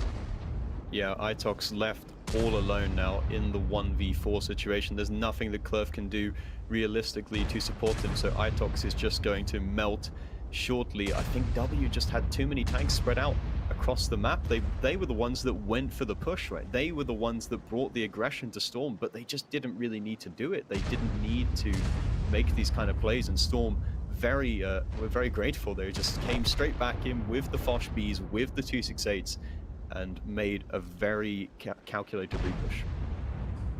Very calculated repush, but W in return not executing their push whatsoever. Gotcha Baby again getting caught out in that 430U. The second round in a row, yeah, he put them on their backs on Glacier, but in this one, Moff, that 430U just kind of left out in the open and pushes inside of the factory, has nowhere really to hide. Another oversight from W, who had everything going for them. Yeah, they had all the map control going in their favor, and Storm were grouping up to make a repush over the field, which probably wouldn't have worked based on the initial positions, but Gotcha Baby getting caught out 2 games in a row in this 430U is definitely like a massive difference maker in this game, especially the 430U. It's supposed to be the damage dealer, right? They're supposed to bring the DPM, but the person who's actually top damage for the side of W is Itox in the 705A. He's not meant to do any damage at all. He's supposed to take the damage. Yeah, no, he's supposed. The 430Us are the damage dealers, right, in that lineup, and neither of them really getting out too much. I mean, Gotcha Baby still at 2.7, but you compare that to the V4s and the Forge B on the other side, you know, 3.3 on the lowest, 4K on the highest, the 2 Forge Bs in between that. That's kind of where you would expect the 430Us to be. Yeah, they had a lot more synergy just grouping up with their TDs and pushing back in there. But Storm, they tied the scoreline up. It's 2-2. We now go into a best of 3. Next map up is going to be Westfield. Supposedly, historically, this has been a good map for Storm, but it didn't go particularly well for them in the games yesterday. So we'll see what they come up with. I wonder if they've had a rethink about their philosophy and how they want to play the map, because yesterday Hit and Run they just brought 6 BZs and pushed straight into them and then capped in the other game. So maybe some takeaways there. Maybe some takeaways there indeed for the side of W. And this match, Moff, I feel like we're going to tiebreaker. It feels like that. The teams are kind of going blow for blow, taking turns at, I don't want to say throw, but it's very clear that one team is making a misplay in one game and then the other's taking advantage, and vice versa, right? Yeah, at least that's what it looks like to me from my POV, Moff. That indeed, it's between these two, it's hyper close. Yep, super close between the two teams. Westfield, we haven't seen W play on this map, so I'm wondering what they're going to bring. I don't think I've watched them during the playing stage, so I actually have no idea what kind of strats they have. On Westfield, it should be some brawl, Moff. That is what we are kind of expecting here, a little bit of a brawl. We have seen teams try to play for the map control more, but it feels like every time someone tries to play for the surround, they just end up getting capped, which is quite funny because that's the sort of thing that you get in your random Onslaught battles, right? You don't expect these teams to get caught out by it, but it seems to happen no matter what level you're playing at. Yeah, I mean, people also react very, very quick on this stuff, Moff. You can't forget that. So it's easy sometimes to look like they're getting caught off guard, but it's just the speed of the other team that is just that good and that amazing that is making them look a little bit silly. I like one of the picks from W though, and that's because it's the Centurion Action 10, one of the best mediums in the game. Are you biased because it's British? Yes, but it is an extremely good tank, and you cannot deny that. It has incredible DPM, gun handling, and mobility. It's got gun depression as well, and the key factor reason why it's being brought by the side of W in Onslaught is because it's got the Inspire ability, which just makes the entire team better. It is going to make the entire team better. Why do you think they picked it over the AX, Moff? Over the STB? Because the STB is a lot more paper and doesn't have the alpha. But there's a big push here from the side of Storm. They're going straight in. They're going to try and target Jackifer, who's running away. He's rocket boosted, but he cannot escape the YOLOing torpedo of Jacob, who gets rammed in return. It is complete chaos in this round. Jacob gets taken down himself. I have no idea what's going on. The HP is close. Currently Storm leading in the tank department, but it's just a complete mess here. Teams just they've got to make sure they focus out the targets. Yuzek getting focused as he tries to run away. Frugo ramming him from behind. Click now getting focused out as well. Gotcha Baby and Clerf trying to focus out Milo in the meantime, but they're still going blow for blow here. The BZ's just getting taken down one by one. Lukin driving back in, trying to pick up Clerf, rams him, can finish him off with an HE shell, and he goes down as well. It's just 3 guns left for the side of W. They have been blitzkrieged here. They had no idea what was coming. Gotcha Baby trying to do what he can in the AX, but he's just got no teammates left. The Blitzkavitsa is driving around the corner, going to start focusing out. Miku, it's still super close, but Gotcha Baby getting rammed again. Another rocket boost into him, and there's nothing he can do. Yeah, but he might be able to pick off at least Lukin, and with that speed, he's able to get around the corner. But it's Frugo and Baby. Never mind that. The AX now on 99 HP. DJ will finish it off, and that big brawl, it all started with Drakefa getting focused out. Usually when you lose the first gun like that and not able to retaliate, you have an Ishimov. And then again as well, I think the Blitzkavitsa is just better than the AX in this kind of fight. The DPM that tank does against these BZs is disgusting, and Storm are going to put themselves on match point first, and W's hopes are currently in shambles as they need to win the next round to even bring it towards a tiebreaker. Yeah, Blitzkavitsa being the last one alive, that's not really a surprise because you do not want to be focusing that tank out first unless you're going to delete it immediately, but that entire game was just a complete, total chaos brawl. It didn't really look, you couldn't really tell who was out in front. The guns were being traded fairly evenly the whole way there. Yeah, the whole way. And for W, again, they had that issue. Storm took the engagement. They were able to find Drakefa. He tried to boost. He narrowly didn't make it behind the building, right? If he did, he would have potentially done more. And then everybody else on the team is doing more than the W guys, getting more shots out. The AX of Baby does do 5.3, so big damage from him. But they have then the issues that the bottom performers on W are a lot worse than Storm's.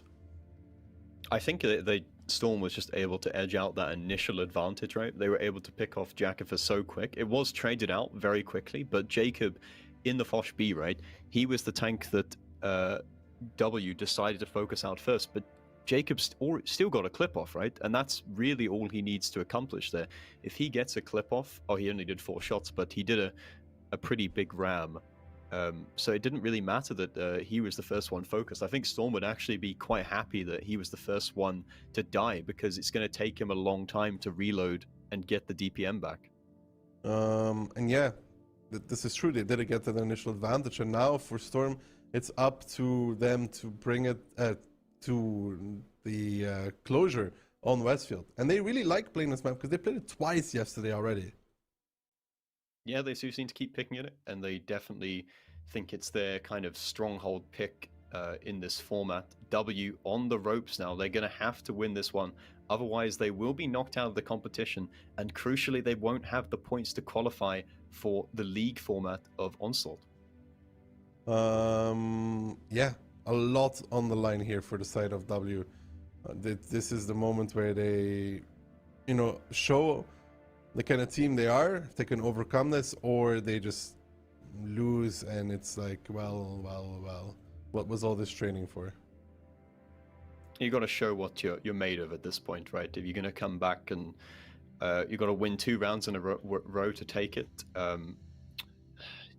Storm with the points advantage, but because it's not an attack defense format like in Onslaught, you can't really say they've got any kind of advantage going into this next game, especially the way Westfield plays out. It's just a brawl, so you don't really know what to expect. Well. It would be sad move for W to go out here when they're so close to at least number 1 point, but even if they do, they're still next week. They've still got a chance to qualify next week, but it's not a good showing, right? They'd have to bounce back in quite a big way. Yeah, but that's what makes a good team off, being able to overcome these situations and bring it home. Yep, and Storm are the team that looking to do that at the moment. The polls are on top and looking to convert the final point to put them into the lower bracket final and have a rematch actually against Hit and Run from yesterday. Yeah. Now, Moff, what do you think W needs to do to overcome this? Shoot the opponent more than they shoot you. That is highly intelligent, Moff. Well, I was an Onslaught Legend, so Wow. Wow. I know a thing or two about shooting the opponent. Anyway, teams looking to bring pretty much the same lineups. I think it's actually identical. Gotcha Baby again still bringing out the AX to the side of W. He did do a lot of damage in the previous round, but was it effective focus damage? That's kind of the question. He was sort of just the last tank left alive from the side of W. The Bliskavitzer and the Foch B were way more effective for the side of Storm, so maybe W are lacking a bit of that like sort of burst fire and DPM, bringing so many BZs. Well, they're gonna have to face off again against the Foch B and the Bliskavitzer, so for W it's about getting that initial fight and not losing the first tank. Yeah, they got to be prepared to lock in, because it's going to be fast and furious from the side of Storm. We know what they're going to do. They're all about the YOLO. Jacob loves a bit of a torpedo in his Foch B. The Bliskavitzer is going to be the first tank to get pushed on towards, and this position surely favors Storm in this initial engagement. Frugo getting picked off initially. I don't know why they're going for the Bliskavitzer. That is the tank that you do not want to focus, and Frugo gets taken down super early. DJ still hasn't fallen in the Bliskavitzer. Click is now getting focused out, and it's all going in the favor of Storm right now. DJ finally falls in the Bliskavitzer. DJ finally falls in the Bliskavitzer, but if they wanted to do this, they should have done this with the whole team of, instead of just 2 or 3 of them, some people staying behind and not contributing themselves into this fight. And now Aitor's getting focused out down towards the one, so Yusek to pick it off, and Storm is looking in prime position to qualify into the next round and potentially go to China later on if they can bring it out the whole way. But now Baby closing out the kill on Sir Jacob. Miko trying to make it away. Lucky a 2-shot. Klurf is killing Lukin in the 1v1 move. Can they do some miracles? I don't know. Yeah, Klurf once again winning in the 1v1 with the RHM, but surely it's not going to matter. But there's only 3 guns left for the side of Storm here. It's not quite going to plan like it did last time, but Gotcha Baby has been Amaraked in that Centurion AX. That is something that happens quite often if you don't run experimental HP, for example. And obviously Onslaught with the critical module damage. Gotcha Baby just doesn't have the DPM that he did previously, and now it's a 3-on-2 situation. Klurf, he won the 1v1 twice in a row in his RHM, but he's got to survive, and they've got to try and draw this game out. But Jackifer cannot run away. He should have been running for since about a minute ago. It's too late to run now. What is Klurf going to do in a 1v3 situation? Nothing. Versus pretty much full HP BZs? He's gonna do absolutely nothing, Moff. If you go for the Bliskavitzer, Moff, you have to do it with the whole team and just go over. Somebody accepts the focus, which is Frugo, and you blow him up immediately, right? Then you remove most of the DPM from the side of Storm. But now it was only 3 people doing it, I think, with 3 more staying behind. I think that is the mistake, because now Frugo was just easily focused out and killed before the Bliskavitzer went down, which I think that at least 2 shots, right? Yeah, Storm, credit to them for having the great positioning in the beginning. Pretty much exactly what they would have wanted to happen occurred in this situation. They pushed onto Bliskavitzer, but because, like you say, they didn't go with their whole team, they didn't delete that tank immediately, and from there on out, the trades were only going in one direction, just like in the last round. It was a little bit closer this time, but still, W did not learn from the first round of Westfield. Klurf is just left to think about what could have gone differently. It certainly wasn't his fault. Twice in a row, like I said, he won the RHM 1v1. This is on the rest of his team. Surely there's no way that he can win this, though. He is a one-shot for the strike. He can reset the capture circle, but he is only wasting time. Yeah, well, I want to see if Storm is actually able to hit the strikes. They have an info and double RD strikes. So if Milo activates it, then Jordan and Yusek are ready. Klurf is going to have to do some magical dodging between the bombs. I think they're just going to wait in the cap for him to get into a compromised position. They don't really want to mess around with this RHM shenanigans sniping from range. Triple cap is on, 15 seconds for Klurf. I'm not sure he's even going to make it on time. Strike has been enabled, and that is the end of W. It ends as you might have expected, in a burning wreck once again. Yeah, if you're a W fan, this was a disappointing performance yet again. Starting off strong in the beginning and then falling to pieces. And they're going to be kicking themselves about a few rounds there, Moff. The second Pilsen, for example. the Glacier where they were underprepared. But for them, it's all on to next week. Yep, they critically need to go and win next weekend. Storm, however, that was a pretty strong showing, especially on Westfield. They really took command of the situation, winning the series 4-2. Now, though, they will have a rematch against Hit and Run. So they're Polish brothers. They've obviously very familiar with each other, but Hit and Run, like we said, they are the dominant Polish team. So what can Storm do to turn the tide in this situation?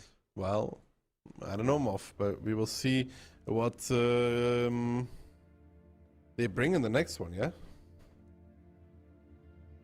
Jordan at the top of the leaderboard, 5.4k in the BZ. Good job from him, but it's the same story as last time. You see, last round it was Jackifer at the bottom of the leaderboard, only doing one shot in the BZ. This time it's Frugo. They just get focused out too early. They have slightly worse positions than Storm, who can just press home that advantage for the rest of the brawl. And yeah, I mean, like I said, Frugo is dying there immediately because they're pushing, like they're giving Storm the easiest repush ever. When you push forward with only 3 people, when one gets volleyed, and then the other 3 are sitting behind, you want to be in the chaos, right? Yeah, they're giving them the dream scenario because they're giving them the high ground. Frugo gave him his full side armor, so it's super easy focus fire for Storm. They almost don't even need to think about it. They can just auto aim at the side of that BZ. But it is what it is. It's 4-2 for Storm. Strong showing from them. They've taken down Mafia and W now, who are 2 teams that in the past have looked quite strong. So the tides are turning, changing in Onslaught. Mafia and W down and out. It's only Hit and Run, Storm, and Cashback that remain. Well, you know what that means, right, Moff? The international team is out, so now we have 2 Polish teams left and 1 Ukrainian team to decide who is going to be going to China. Yeah, it's always meant to be like this. The Poles and the Ukrainians, they always come out. They always come out on top in these events. The synergy that they have and the ability to just play off of each other just works really well. Yeah, those brawls that they're able to pull off, right, Moff, they're really, really good at them. I think that's where the biggest strength is, and it's a very important skill in Onslaught, right? Yeah, Onslaught games are like super, super fast, even more so than traditional 7v7, right? And it's just being able to find calm in the chaos, right? Being able to remain calm and composed and make the calculated and correct decisions that don't end up throwing the game. I mean, some teams thrive in the chaos. Yeah, so if you're just feeling the vibes, you just push as a team. It's all about just sacrificing yourself for one another. I'm gonna go in. You can have a good game this time. You get to farm. I'll get to farm in the next one. No baiting, just full out brawl. Yeah. Well, that was Storm against W. When we come back, I think Moff and Kihan are going to take you through the lower bracket final to see who is going to take it in the finals with Cashback. But before that, let's watch some replays and see exactly how W had their demise.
Coming later this year, the Onslaught Legends Series.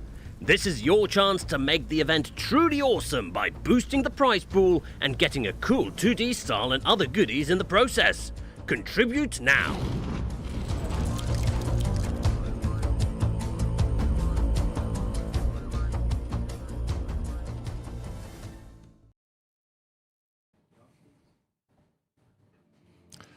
From the sunny beaches of the hangar right now, from the garage, we go down into the bloody and grim trenches of the lower bracket. However, it is the lower bracket finals of the Onslaught Legends Cup number 3, and we have a Polish derby coming up. It is Hit and Run against Storm.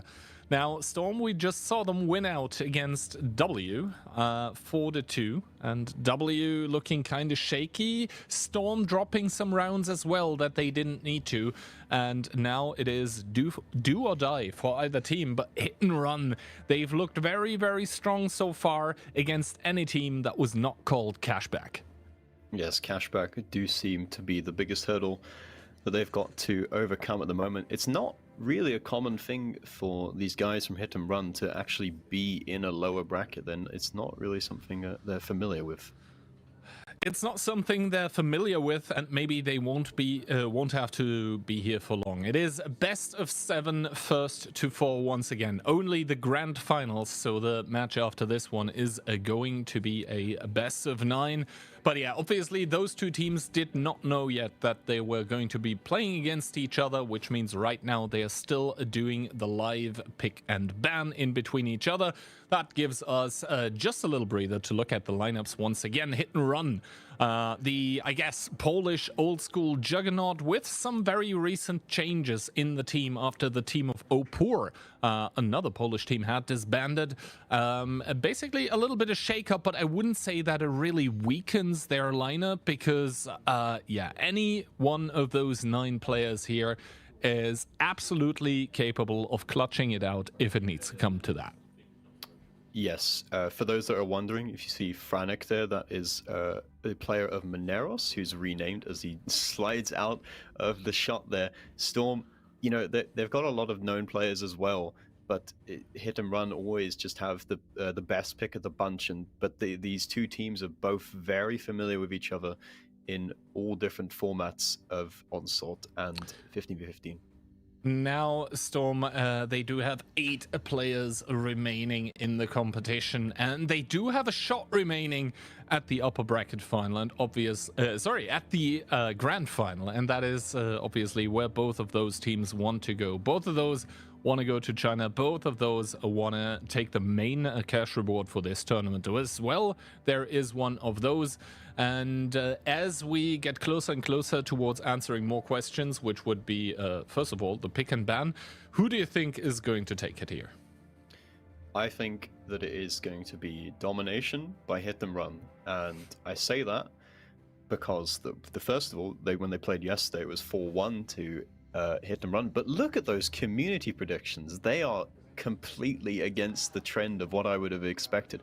61% in favor of Storm. That's got to be incorrect, right? That is probably production is informing me. We are going to fix that right away. However, first of all, I think this one is actually correct, and it is the pick and ban for the lower bracket final here, in between Storm and Hit and Run. Storm choosing the A side, so the left, after coin flip, and this means that they get the first ban. Cliff, we did also see Cashback banning that out against Hit and Run, so a lot of teams afraid to play Cliff against the H&R team. Then Hit and Run, once again banning El Haloof. That seems to be the map that they really don't want to play. Westfield and Airfield are going to be the maps that we see in full, and after that it remains a question mark. How many rounds are we going to see? Ghost Town Studzianki being banned, Ensk being picked up by Storm, interestingly enough. They did see what Cashback did against Hit and Run there, I guess. Glacier taken out, leaving Pilsen as the possible tiebreaker. But yeah, starting out on Westfield, the map that we just saw in between Storm and Hit and Run. And I think Storm must be feeling pretty good about themselves because they're picking it right again. Well, you know, this is their favorite map. They just beat W 2-0 on it, but it wasn't the case yesterday when they played against Hit and Run. They had quite a nightmare there. They got the classic Westfield situation, which is they tried to play over the South and play for the strikes, and they just got capped and they couldn't do anything about it. So yes, there's the community predictions. A bit more in line with what you would have expected. 61% in favor of Hit and Run. Storm's still a very good team, but I think everyone is expecting Hit and Run to come out on top here. Yeah, and interestingly enough here, Hit and Run actually getting less percentage than they did against Cashback. I think there it was something like 75-25, now only a 60-something% going for Hit and Run. But yeah, in the end, I think it's fair to say that Hit and Run should be the favored one going into this match. Then again, I would have said the same before watching the match against Cashback, and their Hit and Run just completely got their behind whooped. Yeah, I mean, it's 4-1 doesn't tell the full story, though. It's not the same as yesterday, where we saw W get absolutely destroyed 4-0 by Cashback. That was a domination. But the Hit and Run versus Cashback series that we just saw, pretty much all of the games were super close. They were super tight and brawly. It wasn't obvious who was going to come out on top, and sometimes it just goes that way.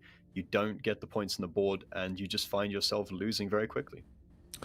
Indeed. Now, you touched on it already. Hit and Run and Storm had a run-in earlier in the competition already. It was a best-of-7 as well.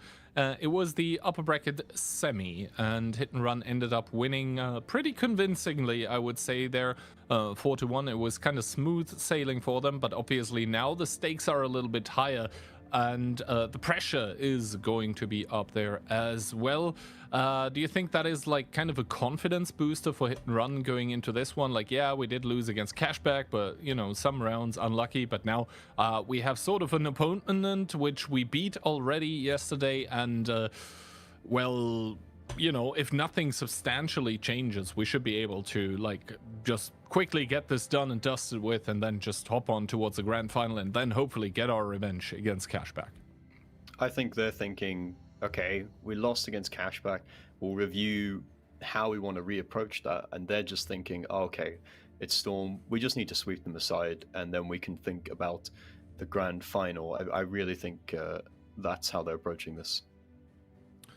Indeed. Now, the match is going to be not much longer in the coming. I think we are, about a minute away from gameplay here, as we do see the lush greens and hills of Westfield once again. So the map that Storm took here 2-0 against W, but obviously Hit and Run a different kind of beast, and that does reflect in the predictions of the casters here. Both Darky and I are going with a 4-1, and I see Moff, you're not in the mood to take any kind of prisoners here. 4-0. Hey, I'm just being honest. I know you guys give them the 1 just to give them a little bit of credit, so you don't get slated quite so much for doing the 4-0. But Hit and Run, you know, they prepare for this a lot. It's qualification for China. It is a big deal. And I just think that they're going to have a deeper strat book. They're going to be more prepared. And they already beat them 4-1. Storm just played the lower bracket match as well. So, like, are they going to run out of steam? I just feel like Hit and Run are going to be the dominant force going into this. Let's see. Westfield, the first map, and actually in the OLC number 2, Hit and Run ended up bringing in one of the rounds a Sheridan there with a small gun. They did end up losing, which now puts the Sheridan at a whopping 0% win rate in OLC playoffs. I don't think they're going to be repeating that.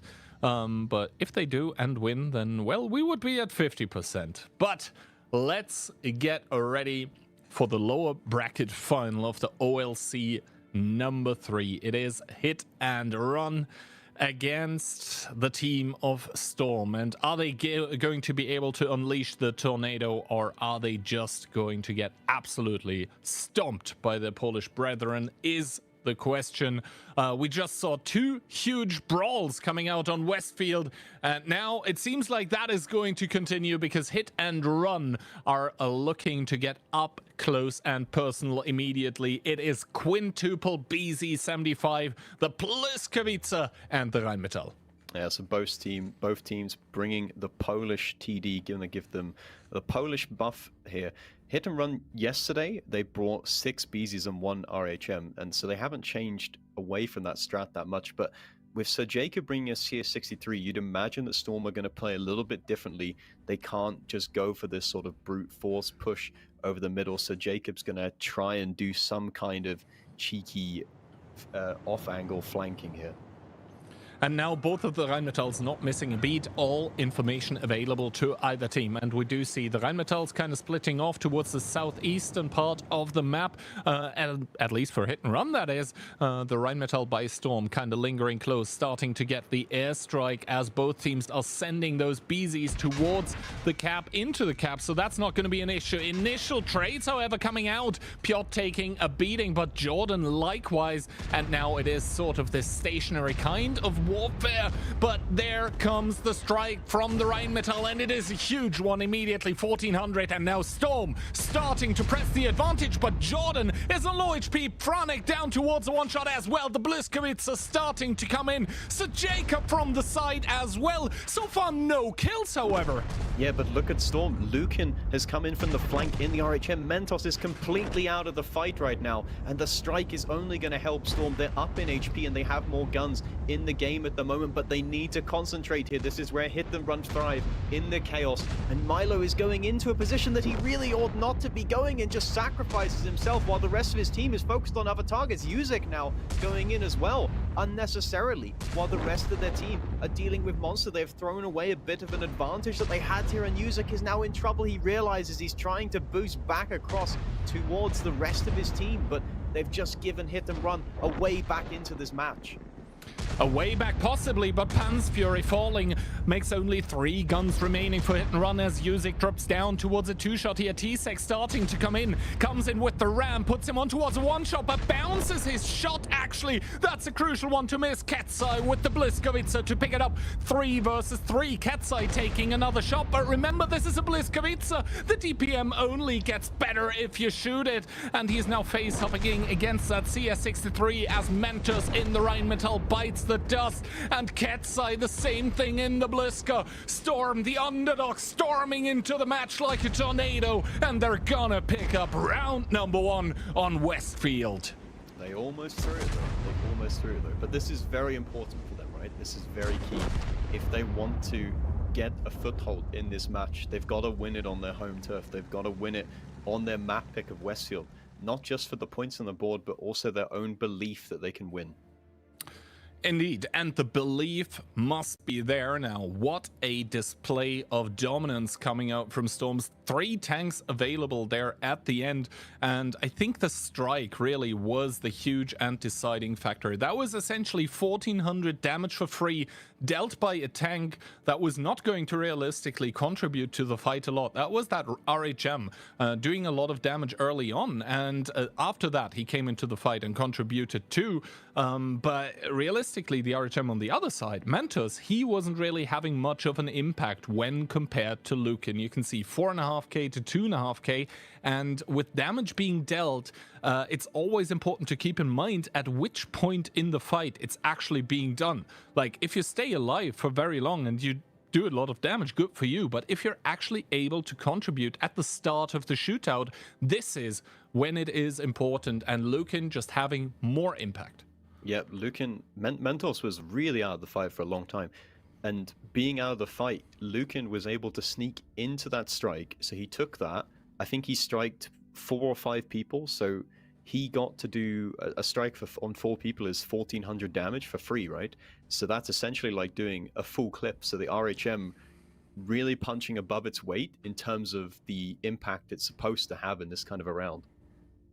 And then also both Sir Jacob, the team captain, as well as DJ there, above 6k damage either, so over 12k damage between the two of them. So yeah, the Błyskawice of Hit and Run with Ketsai there, also with a good score, but like it seemed that the team of Storm was just able to push those BZs into the faces of Hit and Run more effectively so that they would take the damage and not the actual DPM tanks. Because yes, Bliskovica has a lot of damage drop-off, but if you're on Westfield brawling at that kind of range, that doesn't matter, and the DPM is absolutely terrifying before you even start taking into account the reload reduction.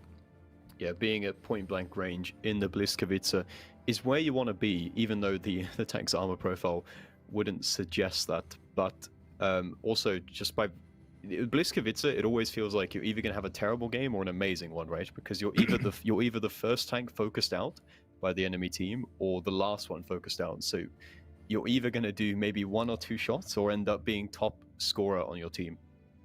Yeah, and both DJ and Katsai ending up top of the board. However, DJ with a better end for his team. And now a Hit and Run, they're going to have to shake themselves a little bit, shake it off. This initial brawl that they just lost here. And I mean, if you took a look at our predictions here for 1, for 1, for 0, it just tells a tale of how favored Hit and Run was coming into this, but Storm demonstrating that even a slight slip up is more than enough to bring them back into this battle, or like bring them into the match. Not even back. They put the first one on the board, looking for the second one now. Currently quadruple WZ, a Bliska, a Foshby, and a Rheinmetall.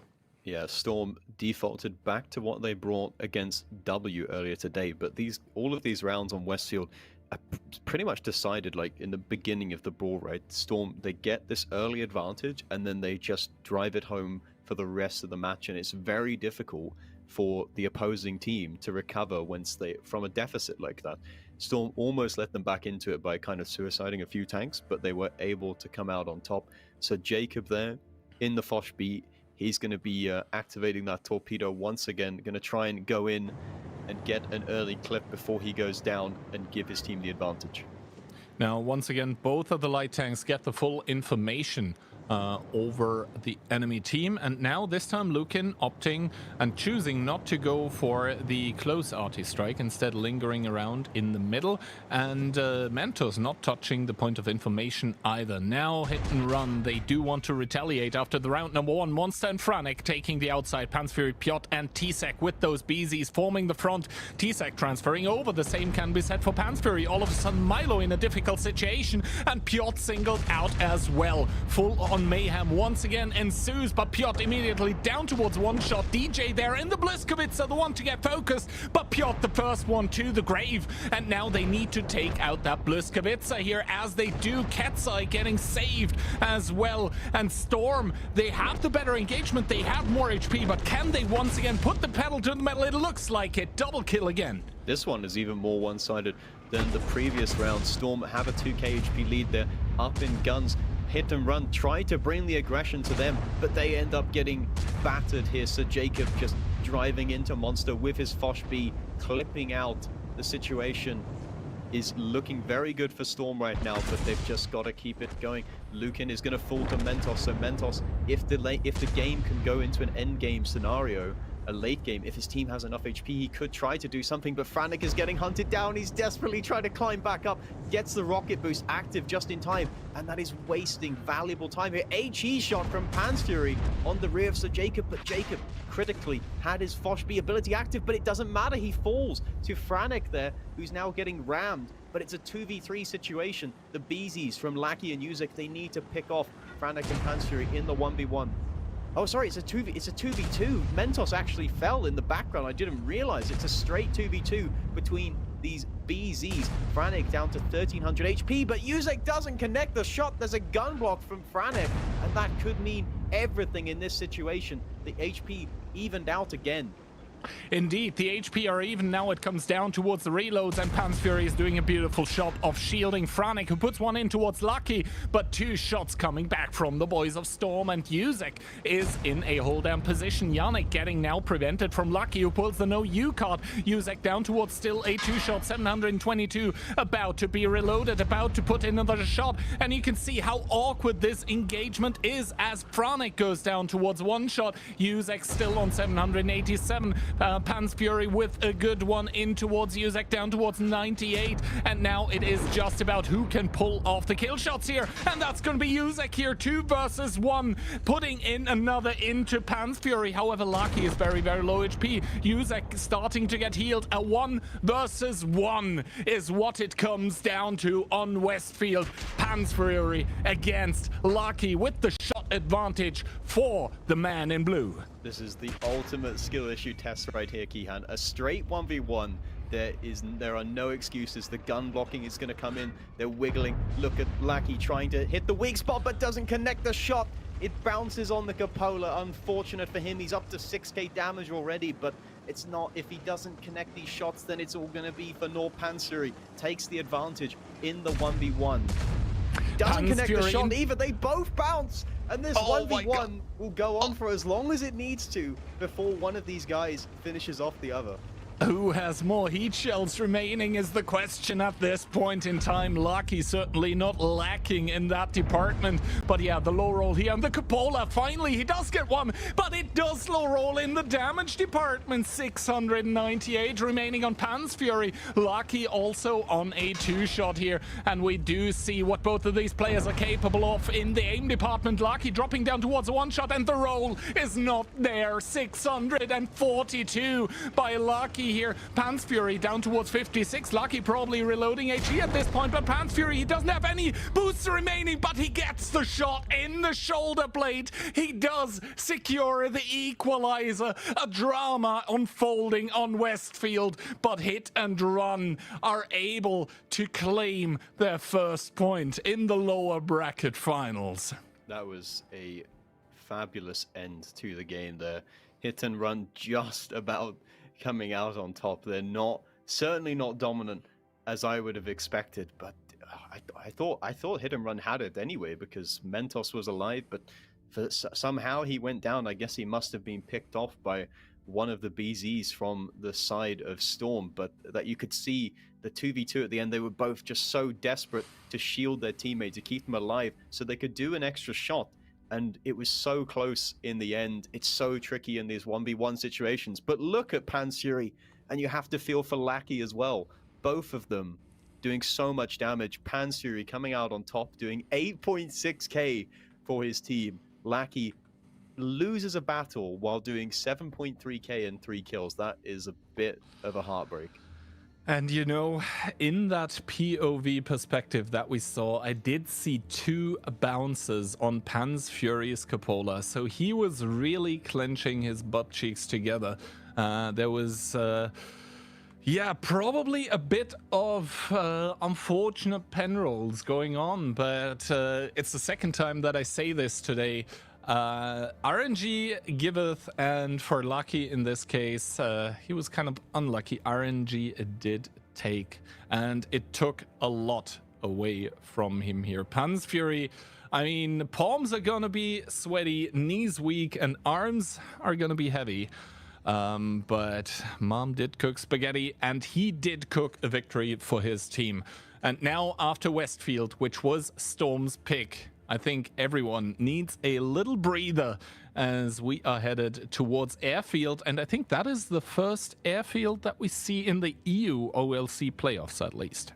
Yeah, it's the first time we're going to see Airfield. I think the teams have gone away from favoring it and picking it because if people have watched it before, it sort of just ends up being a bit of a stalemate for a while. And I don't think that the teams really like playing in these kind of 50-50 situations, but we'll see if they have cooked up anything brand new that we haven't seen before. Yeah, we'll have to wait and see. By the way, quick information coming in. Both of the teams, after this very, very heated round here, asking for an additional minute of time just to, you know, calm down a bit. So and you can go to the toilet, you know. I think we can give it to them because, yeah, that was... I mean, it doesn't get closer than this. I think Pan's Fury there at the end had 56 HP remaining. And, I mean, 55 more than you need to. But, yeah, that was crazy. Into Airfield, though. 1 minute is not a lot of time. And now on Airfield, hit and run last tournament, we did see them, and they had some quite interesting things prepared. I think they were able to like blast one of the CSs trying to go towards the outside information point that we see right now here. They were able to pick it up and completely blast that CS out of the game back into the garage, but ended up not looking too good in that round either. But obviously some time has passed since, and both of those teams will have prepared a lot. That being said, it's picked by hit and run. So do you think they've been cooking? Oh, I know they've been cooking, but I suppose the question is, do they want to reveal their super secret strats right now? Or do they want to save it for the final? But they might not even qualify for the final at this rate. Storm are putting up a really good fight here. What I will say about the CS63 being used in the north of the map, teams seem to have gone away from using that kind of strategy because it's quite unreliable. You don't know if you're going to get severely punished for it. What teams have started doing is actually sending BZs to the more defensive rocks, and I believe that's because the BZ has a bit more HP, so won't die as fast to the strike spam which is going to come in. Indeed. And now we go into round number 3 in between Storm and Hit and Run here on Airfield. Double 60TP, a singular BZ, an IS-7, a 705, but some things get switched. So double 60TP, one IS-7, a Mouse, a 705A, and a CS63 together with the light tank for Storm. Yeah, but hold up, Keyhand. Hold up, wait a minute. Is that some tomfoolery going on, or are they actually about to pick double Jaegeru on the Airfield, Monster and Piotr? They could be having a standoff. I want to play the Jagdpanzer. No, I want to play it. So we'll both end up picking it. 420 Pennet is the model of the Jagdpanzer that can also be a nice soft counter towards tanks like Błyskawica, obviously, because those thrive off of getting shot at, but the Jagdpanzer doesn't do that often, and when it does, it's devastating. 1050 Alpha with 420 Pen. That is also very, very scary to push into, I have to say. Monster and Piotr gonna be rocking that double Jaggeroo here, driving through the middle. That's also very interesting, as Fronic with that IS-7 is gonna be picking up the artillery strike in the middle. If Sir Jacob doesn't have anything to say about it, doesn't look like he does. So the artillery strike gets picked up by Hit and Run here. Fronic in full control of that one. I was just about to say, Monster does get spotted by Lukin, so the double Jagdpanzer strat is spotted out. If Lukin didn't cross back in that exact moment, the double Jagdpanzer would have been able to move into the capture circle completely unspotted, but they're taking a lot of damage very early on here. This double Jagdpanzer getting crossfired at the moment. It doesn't seem to be working out, and they're kind of stuck. They don't have turrets. They're slow to turn. They're getting shot in the side. Lackey is going to pick up the shot there. Is Monster going to be able to return fire? No, but there's a push on the other side of the map from Storm. DJ going in, but there's no one else from his team really there immediately to support him, so Jacob's going to have to try and cross over. And this double Jagdpanzer right now, they're just spinning in circles. They don't really know what to do. Spinning turrets in the cap right now, which is down to 20 seconds, but DJ has a problem here. That is a 1v2, but Pansfury taking a lot of fire from elsewhere in the map down towards 1500. The artillery strike coming in here, that was probably Franix as DJ goes down towards the 3-shot, but Franic needs to be extra careful. 630 HP remaining. A bounce coming out from Sir Jacob, however, is going to leave him on that, and we can see Piotr and Monster. They've been cooking, but have they burnt the food is the question, as Piotr gets picked up by Lucky. Monster taking a big one to the face as well, down towards 1000, and they have to drive into this crossfire because they're losing in the middle of the map once again. Storm with 7 tanks available to them as DJ and Pansfury go into the 1v1. Both of the Agaroos actually down and out of the picture. Hit and Run down 2 guns, down 1000 HP. Yeah, Hit and Run. Only 5 tanks left remaining. DJ should be able to win this 1v1, but Pansfury, as we saw in the previous round, has shown what he can do. DJ picks it up because he was shooting down on top of the IS-7 hull. Now Yuzek getting pressured, Ketsai getting pressured by Jordan, who's just side-hugging that mouse, and there's not really much that Ketsai can do about that. He's out of teammates, and he's running out of HP. The double Jagdpanzer pick does not look to have worked one bit, Keyhand. It was a very cool idea of a meme strat, but in reality, it just did not work.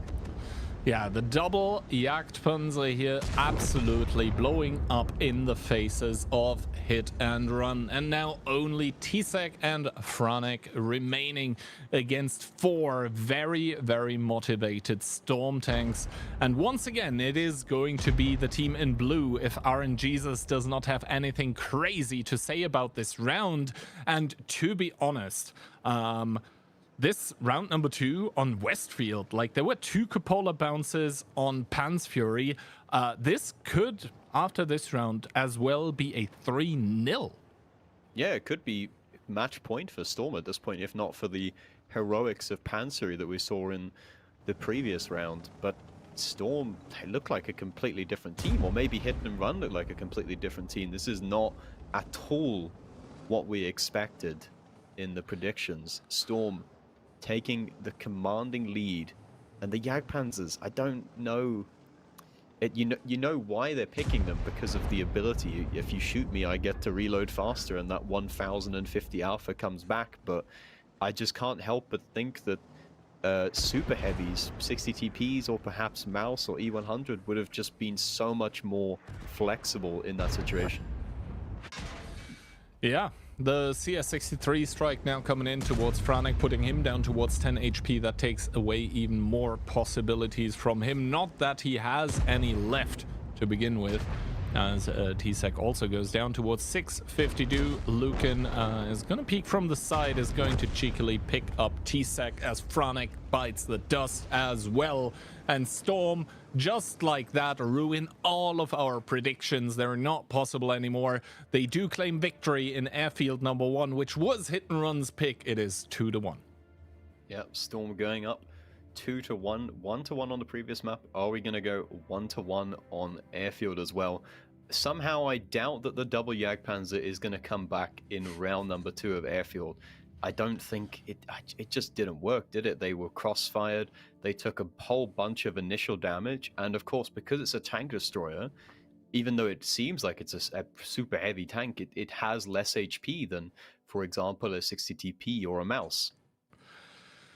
Yeah, and as we take a look at the damage numbers, we do see that the 2 Jagerus between them have roughly 3k damage, which means that a total of 3 shots did connect out of the 4 shots that they fired, which is, in Onslaught Tier 10, essentially the equivalent of 1 tank that they were able to remove from the game in terms of HP, which is not what you want those tanks to do. And on the other side of the scoreboard, faces are going to be a lot happier with Lucan there at the bottom. But to be honest, he's the Rheinmetall. He can, sort of hang back, get the information, and he was getting the side stabs as well. And Jordan, the top damage with 3 kills as well to his name.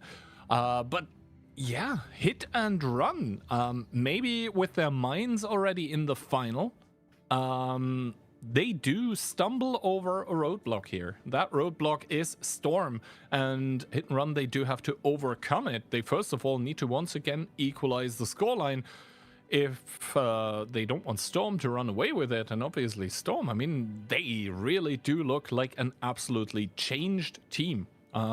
They were looking shaky against W. Then again, W kind of shaky as well, but here they just demonstrate that they are absolutely a force to be reckoned with. I suppose the question is, did Storm raise their level, or if Hit and Run dropped it? Because, I mean, Storm did a good job in that last game, and certainly in the 2 Westfield rounds, but in this game, it's definitely more of a case of Hit and Run throwing it rather than Storm winning it, surely. Once again, the question here, I mean, well, no, there is no question. Hit and Run has been cooking, but this looks like the stove has been left on too long. Double Jaggeru, I think that is something you can bring when you're up like 3-0 and you're like, all right, this worked in trainings like once or twice, let's see. It's a throwaway tactic anyway. It's not something that you do in the lower bracket finals when the score is equal. And they did end up getting punished for it. Possibly they learned their lesson. We'll have to see. And now Storm coming into this one with a singular 60 TP, an i7, a Mouse, double 705, a 1 CS63, and Lucan again rocking the Rheinmetall Panzerwagen. His counterpart Mentos there also bringing the RHM a wheezy 111-5A. That is not something that you have seen very often in World of Tanks in general, but in Onslaught it seems to be a nice pick. I don't know exactly what the preference is for have a 5A versus a 277, for example. That's the sort of normal pick. Perhaps extra gun depression, perhaps I mean, extra DPM. It's the internal like question between both of those tanks, right? WZ5A, but snappier gun, more DPM, more gun depression. The 277 does get the speed advantage because they essentially have the same gun, right? Same pen, same damage, etc. 5A has a bit crappier turret because it has like the cupolas, but yeah, Piotr already getting punished for that way to the outside with a BZ75, but now does make it behind a stone. He also has some bushes to work with. So he takes quite a lot of the map away from Storm to play with, as Tsek takes a swing at DJ. Franek the same thing, but both of them not connecting the IS-7 turret. Kind of good. So this is what I was talking about in the pre-game chat about a BZ going into that B4 rock. Because he has more HP and he has a little bit of armor to work with compared to a CS, it's going to take a lot longer to kill him with strike spam, for example. So Piotr, his job is basically just to go AFK and shut down the map so that Storm cannot play it. Hit and run at the moment look like they're going to be able to take the northern strike of the map. Storm are going to make a play, though. They're committing double 705A. This is very similar to what we saw with the double Jagdpanzer going side by side, but these guys have a turret, so they can actually turn around and fight from the flanks.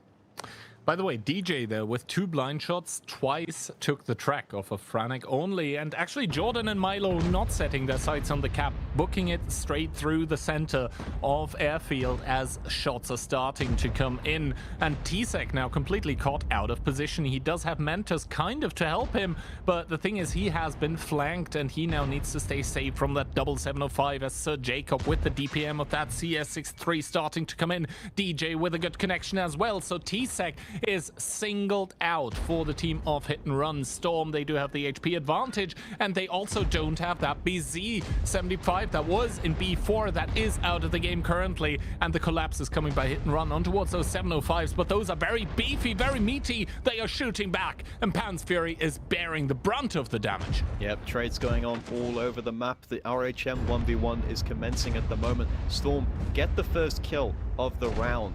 But those 705As that Hit and Run wanted to re-push back into, they're very beefy. Yuzek is going to fall shortly. Ketsai picks up that kill. HP in favor of Hit and Run now, and the guns are very even as well.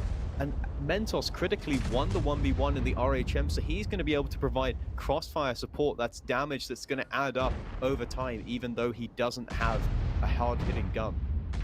And now Franek here with that 5A is going to be annoying to deal with because he can draw back behind the stone here. Jordan needs to completely drive around the map to finish him off. He takes another one into the track. Franek will be able to reverse further. Yes, DJ with a swing, but it's not going to matter. He remains a one-shot and finally lucky to shut him down. Leaving 4 tanks only remaining for Hit and Run as Monster equalizes the scoreline, but Storm still with the HP advantage, and Monster shut down by Jordan.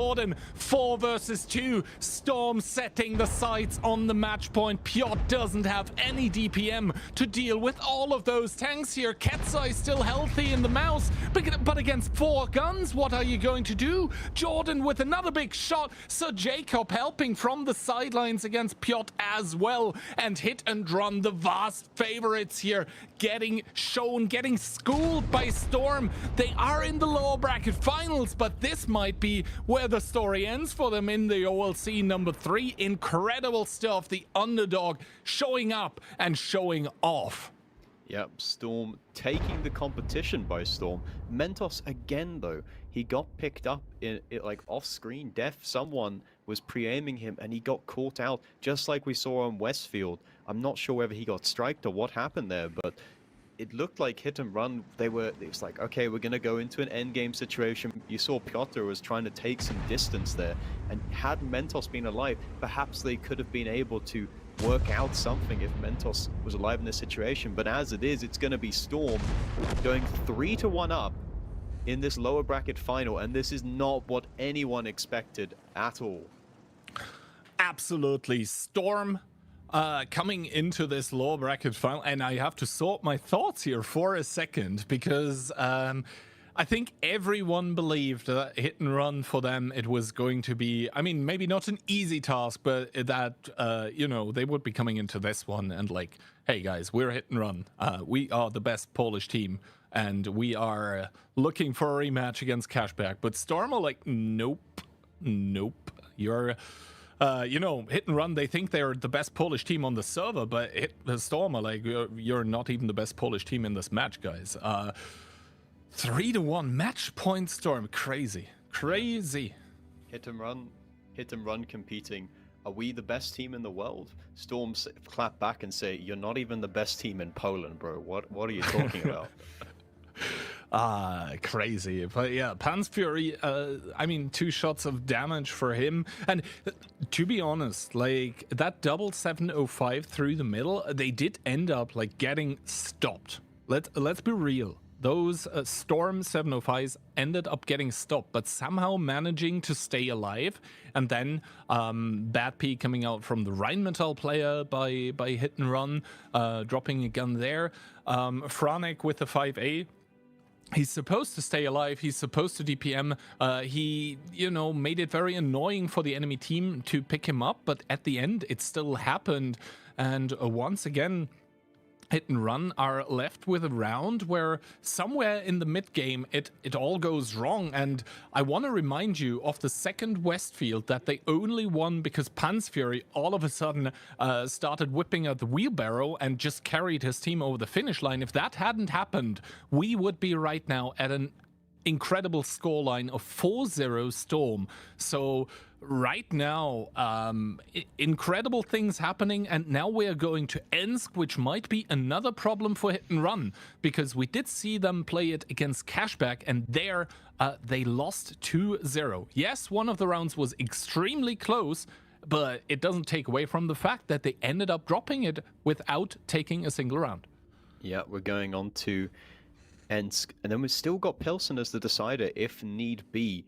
3-1 on the scoreboard right now. Hit and run are going to have to do the reverse sweep and win 3 rounds in a row. They're going to have to take double Ensk and Pilsen. Surely that is too much of a mountain to climb. But we were praising them so much before this match even started. Surely if there's any team that can come back from this kind of deficit, it's going to be hit and run.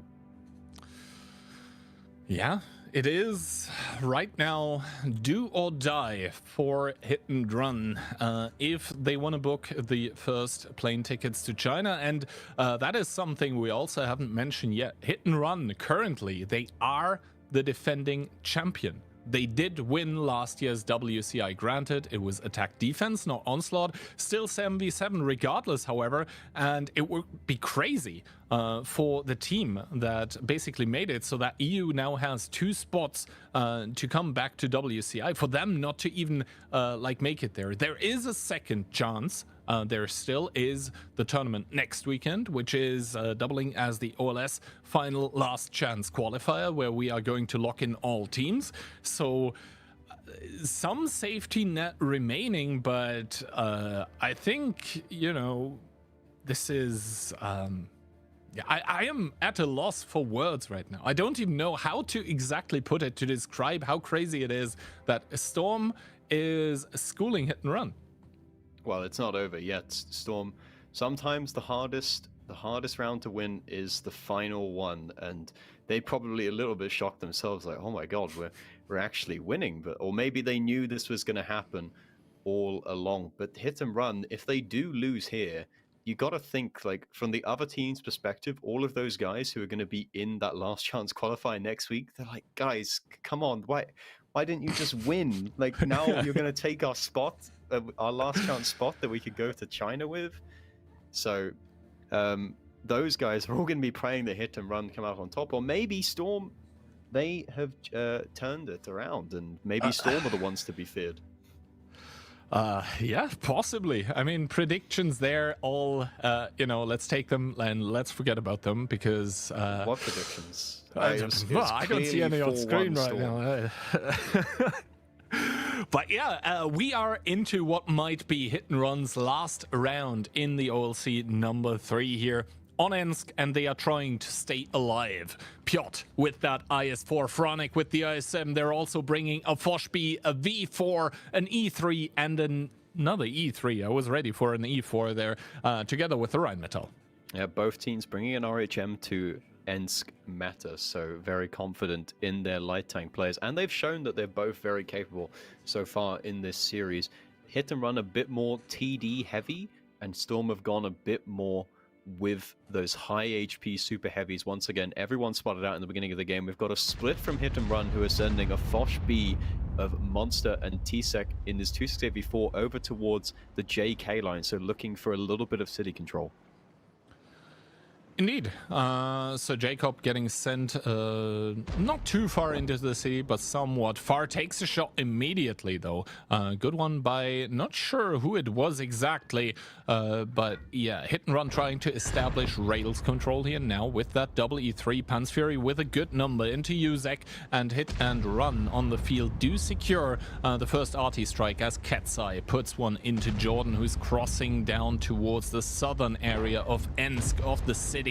And now Katsai and Pansfury are sneakily going to start up the cap. Piotr as well joining in the IS-4, and once again it is Hit and Run early starting the cap. Piotr now getting the information on towards the artist strike as well, and Milo taking some damage for it, taking a huge number. Storm is bleeding heavily, but the HP are still equal as Pansfury with that skill in the E3 already activated. DJ starting to peak. Good artist strike to reset the cap as well. That's 700 damage for free.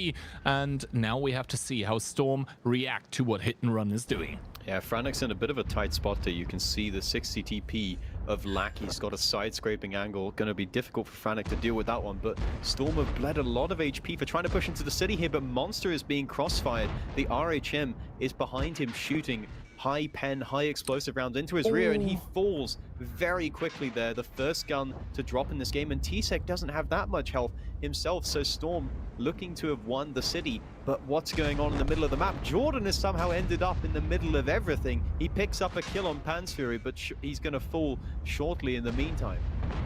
Indeed, and I think Monster missed the kill shot there onto the opposing Fosh B that is reloading, about to come off reload as Katsai picks up Jordan. So finally a kill coming through for Hit and Run, but is it enough or is it too little too late is the question, as Tsek is able to shut down Milo in that 705. So Hit and Run, yes, they are down, but they're not out so far, as Katsai is also down very low in that E3. So Lukin possibly looking to pick that one up as Piotr goes down towards one shot. DJ going into the face hug. Katsai falling in the E3, and are these the last moments of the defending champion in the OLC number 3 for the WCI? Piotr as well biting the dust. 5 versus 2. A tornado, a storm has risen in Europe, and Hit and Run are down and out. Yeah, it is the end of Hit and Run. They will be going back to the garage. Mentos hands off the keyboard. AFK, he knows there's nothing he can do unless he were to Amarak all 4 remaining Storm tanks and somehow buff his RHM armor and his HP, and just a miracle round would be required at this point. So he has given up. Storm are going to continue to play out. Lackey's taking the strike. If he realizes that he's AFK, he should just be able to finish him off here, but Storm have just shocked everyone today. Hit and Run. Indeed. We thought they were the guys, right? We thought they were them. It turns out they're not. It's actually Storm. Ultimate signs of a disappointment coming out from the light player of Hit and Run, and the strike is going to confirm what we already know.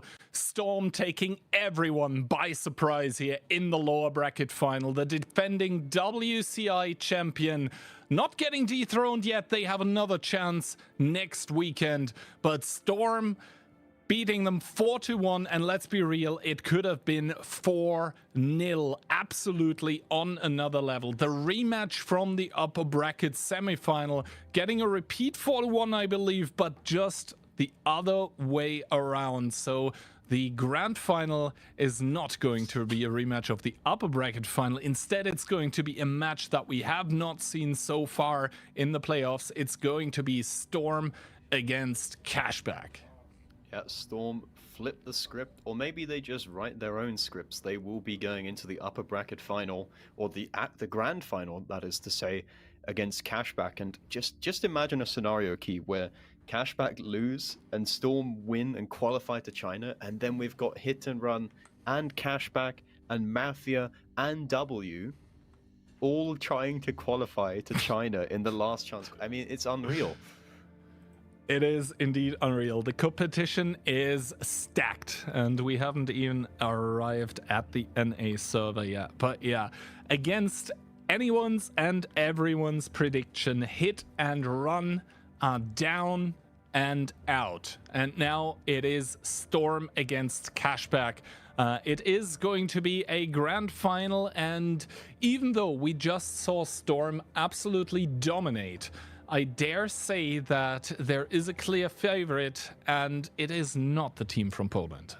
No, Cashback are very much the established team and will still be favorites going into the last one. But I mean, honestly, at this point, who really knows what to expect?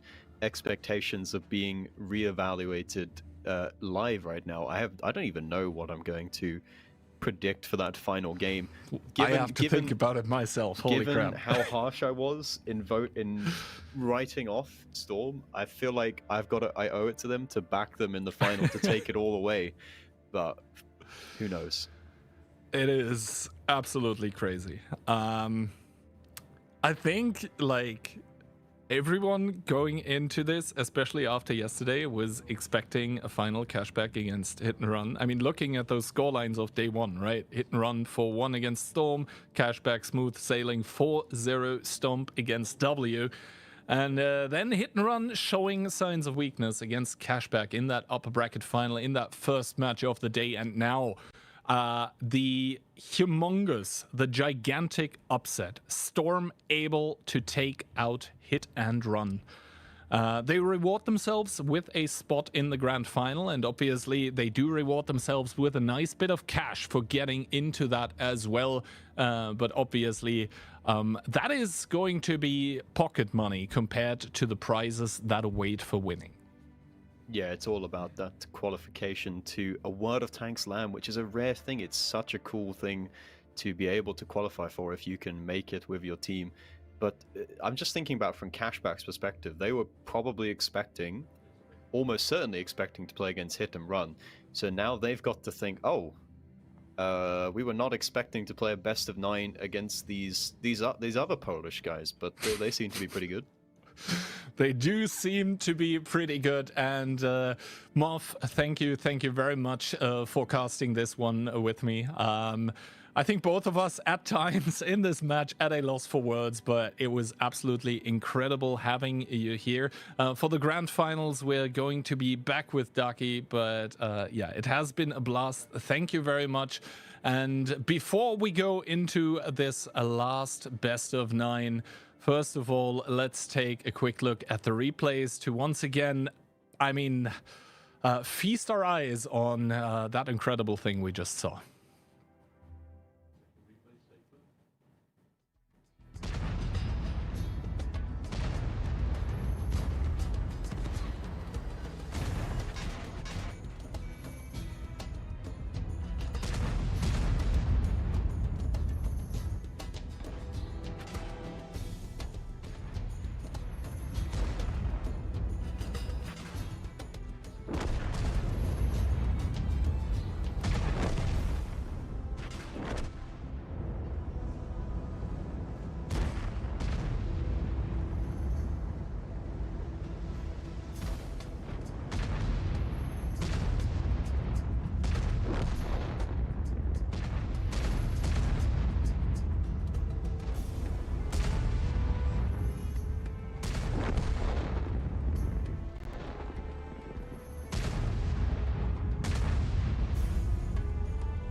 And here we are back one final time, Ducky and I, for the grand finals of the OLC number 3. And I think all scripts that both of us have written prior to this day have, completely gone out the window. Absolutely incredible stuff.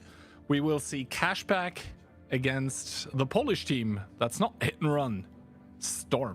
Yeah, surprise. Hit and run, how to say, some skill issues, I guess, in their matches, failing in brawls as well. And then even the game that they won, Keyhand, is an interesting one because of the fact that it was a 1v1 won by Panzer Fury. But now in the future, Keyhand, Storm has everything to play for to go to China, which is pretty important. I'm not too sure how that is going to work out at the end of the day for them, but for Cashback, this is amazing, right? It gives them the opportunity to play against a team that is not used of playing in the finals, and that is a really big advantage, Kihan, to play against a team that doesn't have experience in a finals matchup. I currently cannot hear you, but I hope that the stream can hear you. And I am pretty sure that you said some very amazing things. I hope at least you can hear me currently. But yeah.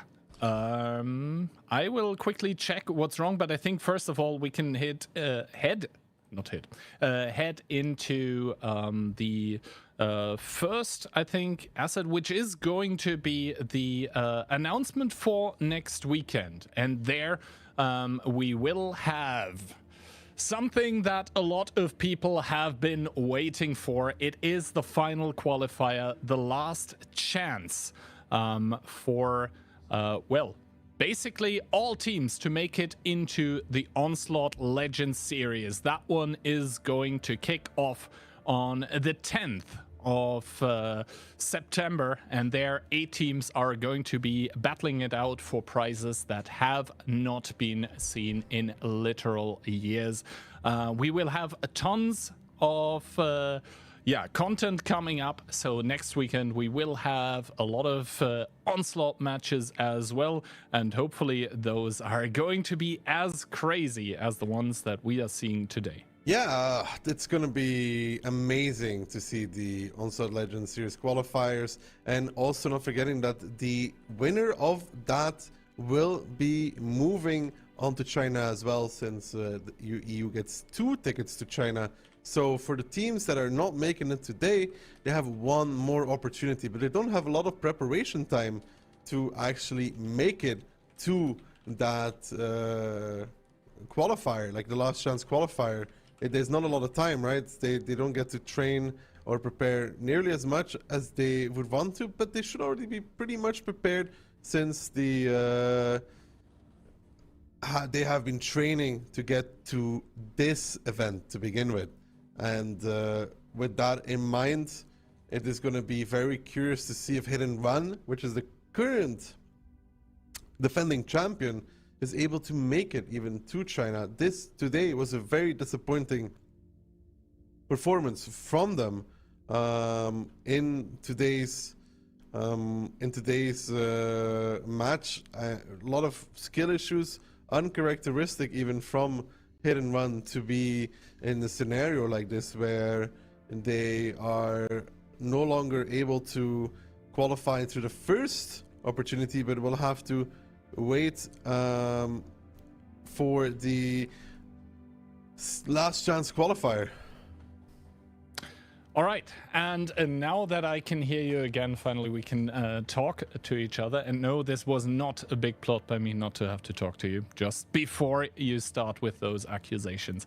But yeah, obviously this is all going to be very exciting to watch. But now I think it is time to set our sights on towards the grand final of the OLC number 3. And in this one, I mean, we said it before, We will have a Cashback fighting it out against Storm.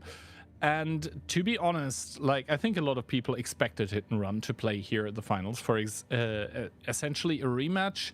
But let's be real. Like, Storm was a lot better than Hit and Run in the past match, and like not in one round, not in two, like in every single one. A lot of failed executions by Hit and Run though, which is going to be a lot of anger on their team speak about this. And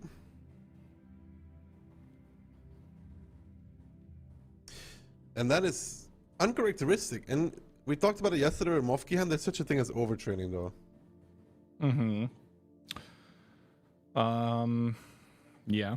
I mean, I think the map pick and bans have been completed, so maybe we can quickly check those out as well just before we hop into the match, because that is obviously something that's going to be crucial. Cashback coming through the upper bracket will have the advantage of first picking and first banning. Whereas Storm, they obviously need to play whatever like Cashback selects as first map. That being said, in the past we obviously had those weird occurrences where, you know, team going through upper bracket selects a map and then ends up losing it 2-0. So there is kind of a little curse going on, but I think in the OLC number 2 that wasn't really the case. But yeah, Cashback now looking like the team to beat. Cashback has the biggest advantage, Rokihan. I think you couldn't hear when I said that. But again, playing against a team that has never played a finals with the majority of their team is more of an advantage than you would think. These Cinderella stories quite often fall at the last hurdle. All right, I think we are going to reserve the pick and ban possibly for after. I can already reveal that we are going to start off on Ghost Town in between Storm and Cashback here for the grand final, for the tickets to China, and both of those teams with the points here in the OLC number 3 already qualified for the Onslaught Legends Series as well. So basically the plane tickets are what's being played for, and on Ghost Town we are going to start off with a double 60 TP 705, a double CS6 double 60, double CS63 as well, my goodness, and then an E3 and a Rheinmetall for Storm. And in the beginning, nobody going zero line for the side of Cashback. They're sending the 705A to take the strike, but looking unlucky, going to be able to progress there pretty easily. Of course, you have to be really careful on that zero line. One plane can ruin your life, Kihan. And look at this, Milo and Jordan. It's classic Storm. This is classic Storm. They will do the overpush, Kihan, on the 7 line. They will do the overpush on the 7 line, and Coyote is going to be the target. Milo and Jordan engaging on towards that 705A, and they're doing so a lot more effectively, at least at the start, than what Hit and Run did with that Force B. However, now Jordan and Milo starting to take a lot of damage. On top, Uzek with the drive-by not starting to shoot, however, and Jordan, for how long can he actually sustain against the fire that Cashback is putting on from that AB line? Coyote starting to heal, but against these high alpha guns, it's not gonna matter as Twilight drops down somehow to 400. He was trying to help the Coyote in the cap, and he took a lot of damage from zero line in return. The Lukin, DJ, and Lucky doing that, but they took a lot of damage in return as well. Twilight now still alive on a one-shot, so Jacob getting shot from behind it by Squeezy, but he does find Twilight right before that, and now he's gonna need some help against the CS63. Milo is actually there to do it. It's Jacob will not reload as Liberty from the side shut him down, and Cashback, they are down a gun, but they seem to be holding on, and that Leo at A0 Kian, I think it's doing huge amounts of damage as Liberty gets another kill in the RHM, making it all even, but an HP lead for the side of Cashback. Indeed, an HP lead, and that is not about to close here as Jordan drops down towards one shot in the 705. Barbarian on a one shot, however, about to possibly get picked up by Uzek. The strike coming down, but he does only reduce Barbarian to 8, who's able to put in another shot. Uzek before falling to the grave. Now it is 5 versus 3, but Usek caught out of position. He has the Rheinmetall behind him and the 277 in front of him. He's able to reload once more as Squeezy also bites the dust. So Storm playing with 5 against Cashback's 3 tanks, but Usek about to fall here. That's going to narrow it a little bit. Storm surprising Cashback, but Cashback doing huge amounts of damage in the process. Whoa, little bouncing Usek, but Usek bouncing in return as well. That's 750 alpha missed out on for the side of Storm. Jordan now a one-shot. DJ coming closer as well. The Leo needs to get involved from Ice. DJ is going to be backing off, and the HPs are low for the side of Storm. 2 one-shots to a strike. Lukin not doing too well either. A good peek there on towards DJ by, I think, the Leopard of Ice, lowering that HP a little bit more. Liberty now starting to retake the field, and Liberty, Gihan, is not the player you want to have alive in this scenario if you're Storm. Indeed, Liberty is the one you want to have on your team. Very healthy at the end here, does pick up Lucky, does not miss a beat, equalizing the tanks. And now Storm are left with 3,000 against Cashback, still very, very healthy 3 tanks. Jordan, the next one on a one-shot, also very, very close towards the enemy. Little does take a shot. The same can be said for Iset in the back with that Leo, and now DJ taking another one to the face as well. John starting to heal, but I think Cashback coming through the upper bracket are going to secure themselves a nice round 1. Yeah, Storm Classic trying to over push, not working out. Archem and Leo, I think, did a tremendous amount of damage in this, and now Liberty's on the prowl. He knows Lukin is a one-shot, he's a 3-shot to HE. Himself in that RHM. The Leo is starting to close the distance as well, and yeah, Storm trying, but they just don't have the tanks or HP to really contest this. Indeed, and now Liberty taking one by Lukin, and will get replaned as well, but we can see Icehead with the Leopard has been providing a lot of fire from the back lines, and I think he was just tracking the CS63 there, so now the DPM battle starts ensuing, but obviously he does have the alpha advantage. He's losing. Ooh. He took a shot, I think, from the 705A. He will make DJ a one-shot, but not a one-shot to the strike. Drops it to a lowest HP, but Little will be cleaning up on cleanup duty here. Will he be able to get it? Lukin actually killed Liberty! And now, though, Lukin has everything to play with. He killed Liberty. That's so, so important. The reason why is because there's 5 minutes left. Lukin has so many advantages in this battle. He can pick up strikes, he can pick up info points, he can drop Little down towards a one-shot in these 4 minutes. First of all, a blind shot is going to come out from Little, who does get spotted, but the blind shot does not connect. So now Lukin does have the information point available to him, does replay Little, so he is going to have quite a bit of information to play with. And now you said it. It is 4 minutes and 20 seconds counted as Lukin is going to be the light tank on the one shot that might become the hero for his team. Just like Pan's Fury was the hero on Westfield, but they ended up falling in the end. And yeah, time to calm down a little bit, I think, for both players. And now Little obviously here waiting. And now the the counting game is going to start, Ducky. I think it is time to remind people again about the rules that do start to happen once both teams have equal amounts of kills and the time runs out. Let's do some quick math here, Kihand, right? Ooh, quick math. I think that if we look at the lineup, so there was 2 mouses, a 705A, 2 mediums, an RHM, and an heavy available for the side of Cashback, right? Mm-hmm. In return, you're putting an E3, which has lower base HP than a 277, for example. Double CS, right? And then RHM. So I think there already Storm has even or slightly less HP than Cashback. Yeah. And then you have the biggest issue though. 705A against 705A, same amount of HP. But then comes it, double 60p versus double mouse. I think, Ihan, that there is a real world here in which Storm already has more damage than Cashback, even though they have less HP, simply because the mouse has higher base HP than the 60dp, right? Possibly, yes. So basically, what what Daki was getting at is if the number of kills is even, then the damage done in the battle counts. So basically, whoever has dealt more damage currently is at the moment winning.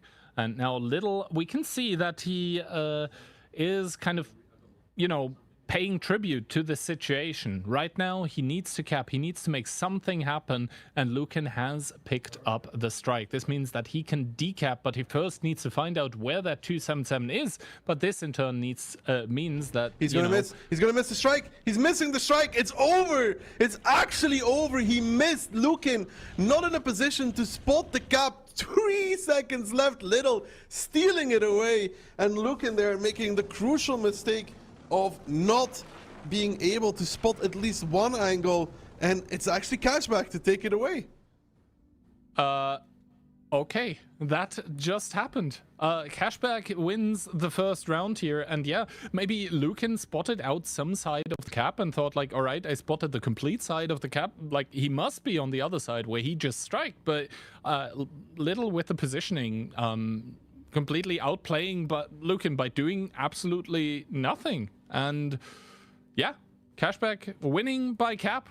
So congrats for round number 1. It is a day that does not stop giving. Let's put it like that. No. Now, Kihan. All right, I'm gonna do some quick math, okay? Mm-hmm. 184 plus 3054 plus 2921 plus 2550 plus 1984 plus 185. Okay, 21,456 key hands, right? Mm-hmm. Versus 471 plus. He's typing again. Yeah, I'm doing the calculator. I want to see if my prediction about Storm having more damage, even though they had lower HP, is correct, yeah? Mm-hmm. Okay, so Storm did 22,115 damage against Cashback's 21,456. So I was correct. Due to the fact that Cashback has 2 mouses, all Lucan has to do is play for draw. So he'll get a reset. Yep. I think in the end, while we were already away, Lucan even died there because he jumped off a cliff. Or dropped off a cliff, or maybe in frustration. But yeah, finally we are going to see the map pick and burn, and unsurprisingly to everyone, Ghost Town is the first one being played. We just saw the first round with the first point for Cashback. Storm, they will have to come back from that one. That must have been quite a bit tilting for Lucan. And after that, it's going to be Westfield. So Storm, I guess, consider this their home turf, even though they only split it 1-1 against Hit and Run, albeit maybe a little bit unluckily with the pen rolls on the BZ cupola. Then we are going to see at least one round of Stanki. Should that not be enough, we're headed to Pilsen. And if it goes to tiebreaker, then Ensk is going to be the map to watch. The map to watch out for if it comes that far, but Cashback here, very lucky to, I mean, lucky, not really. There is some skill issue on the Leo, tracking the CS, then taking a shot from the 705A, I think, before the 705A died. And for the first time, I think, this tournament, Liberty getting outplayed by another RHM player.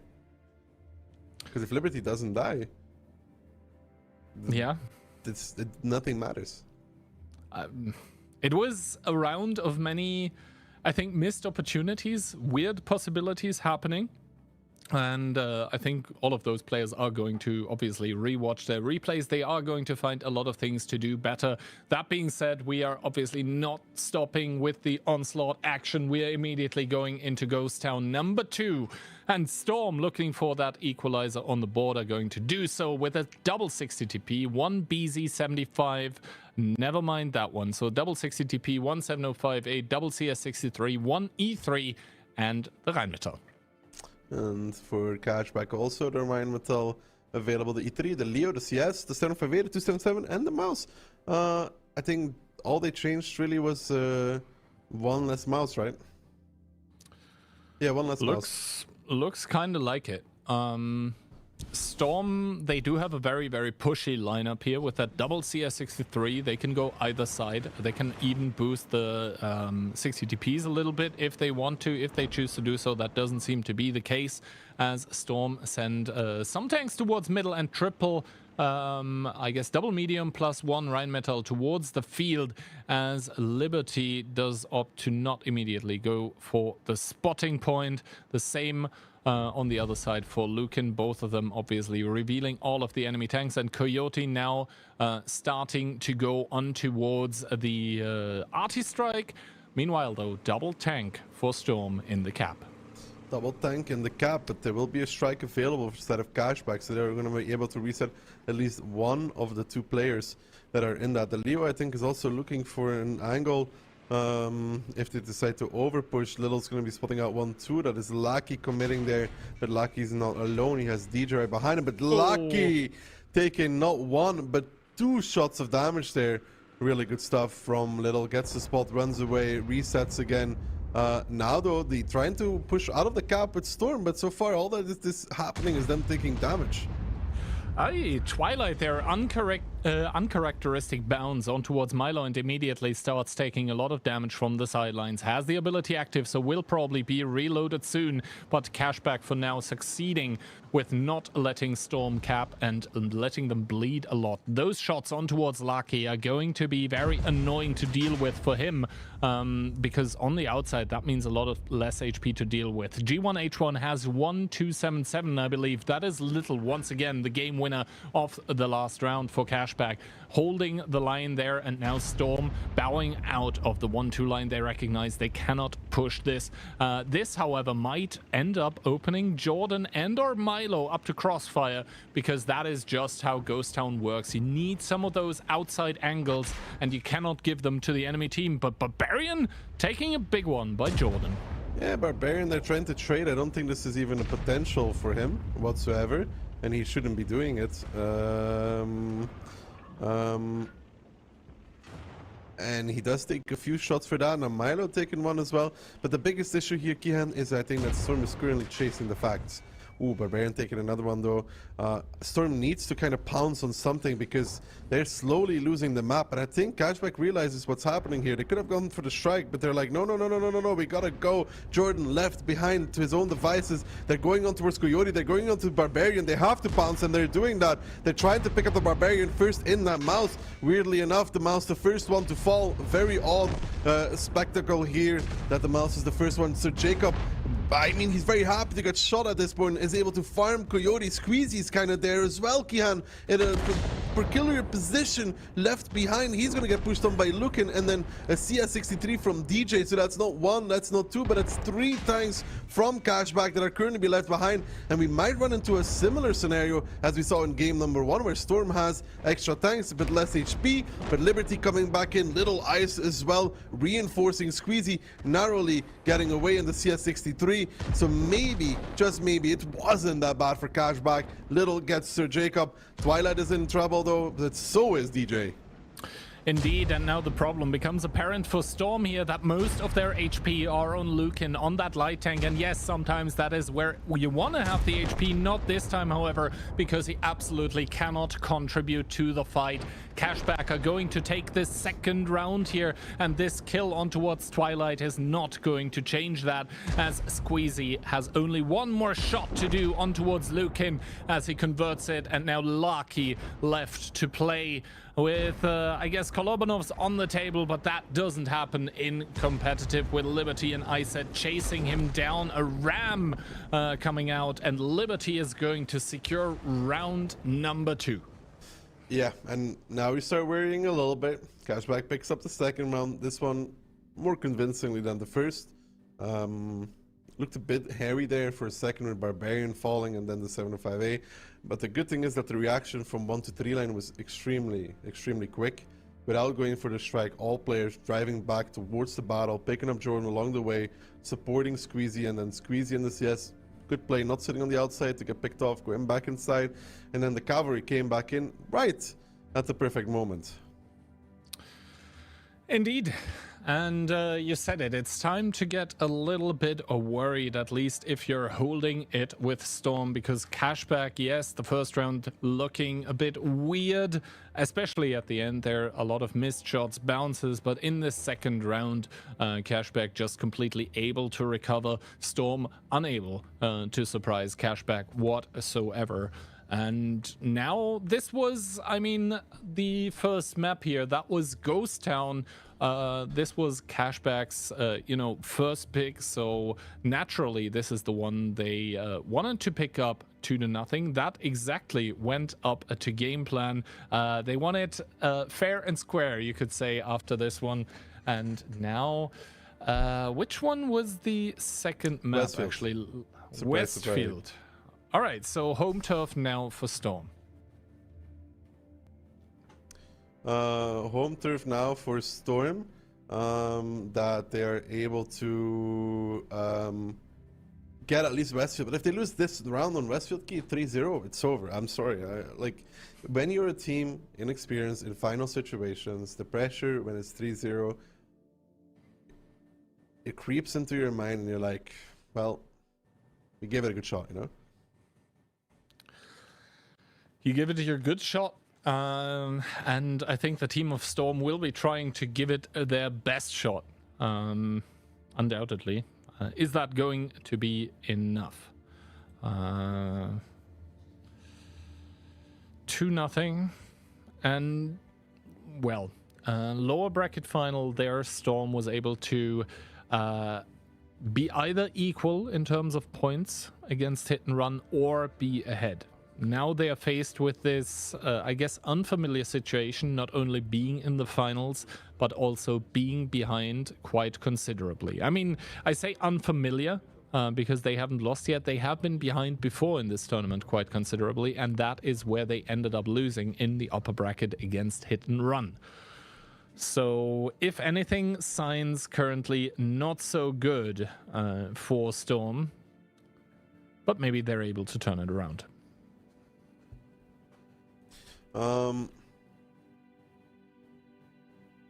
Can they, Doki Hands? Good question. Can they? Only time will tell, and they will have to show us. They did obviously pick Westfield with something in mind, and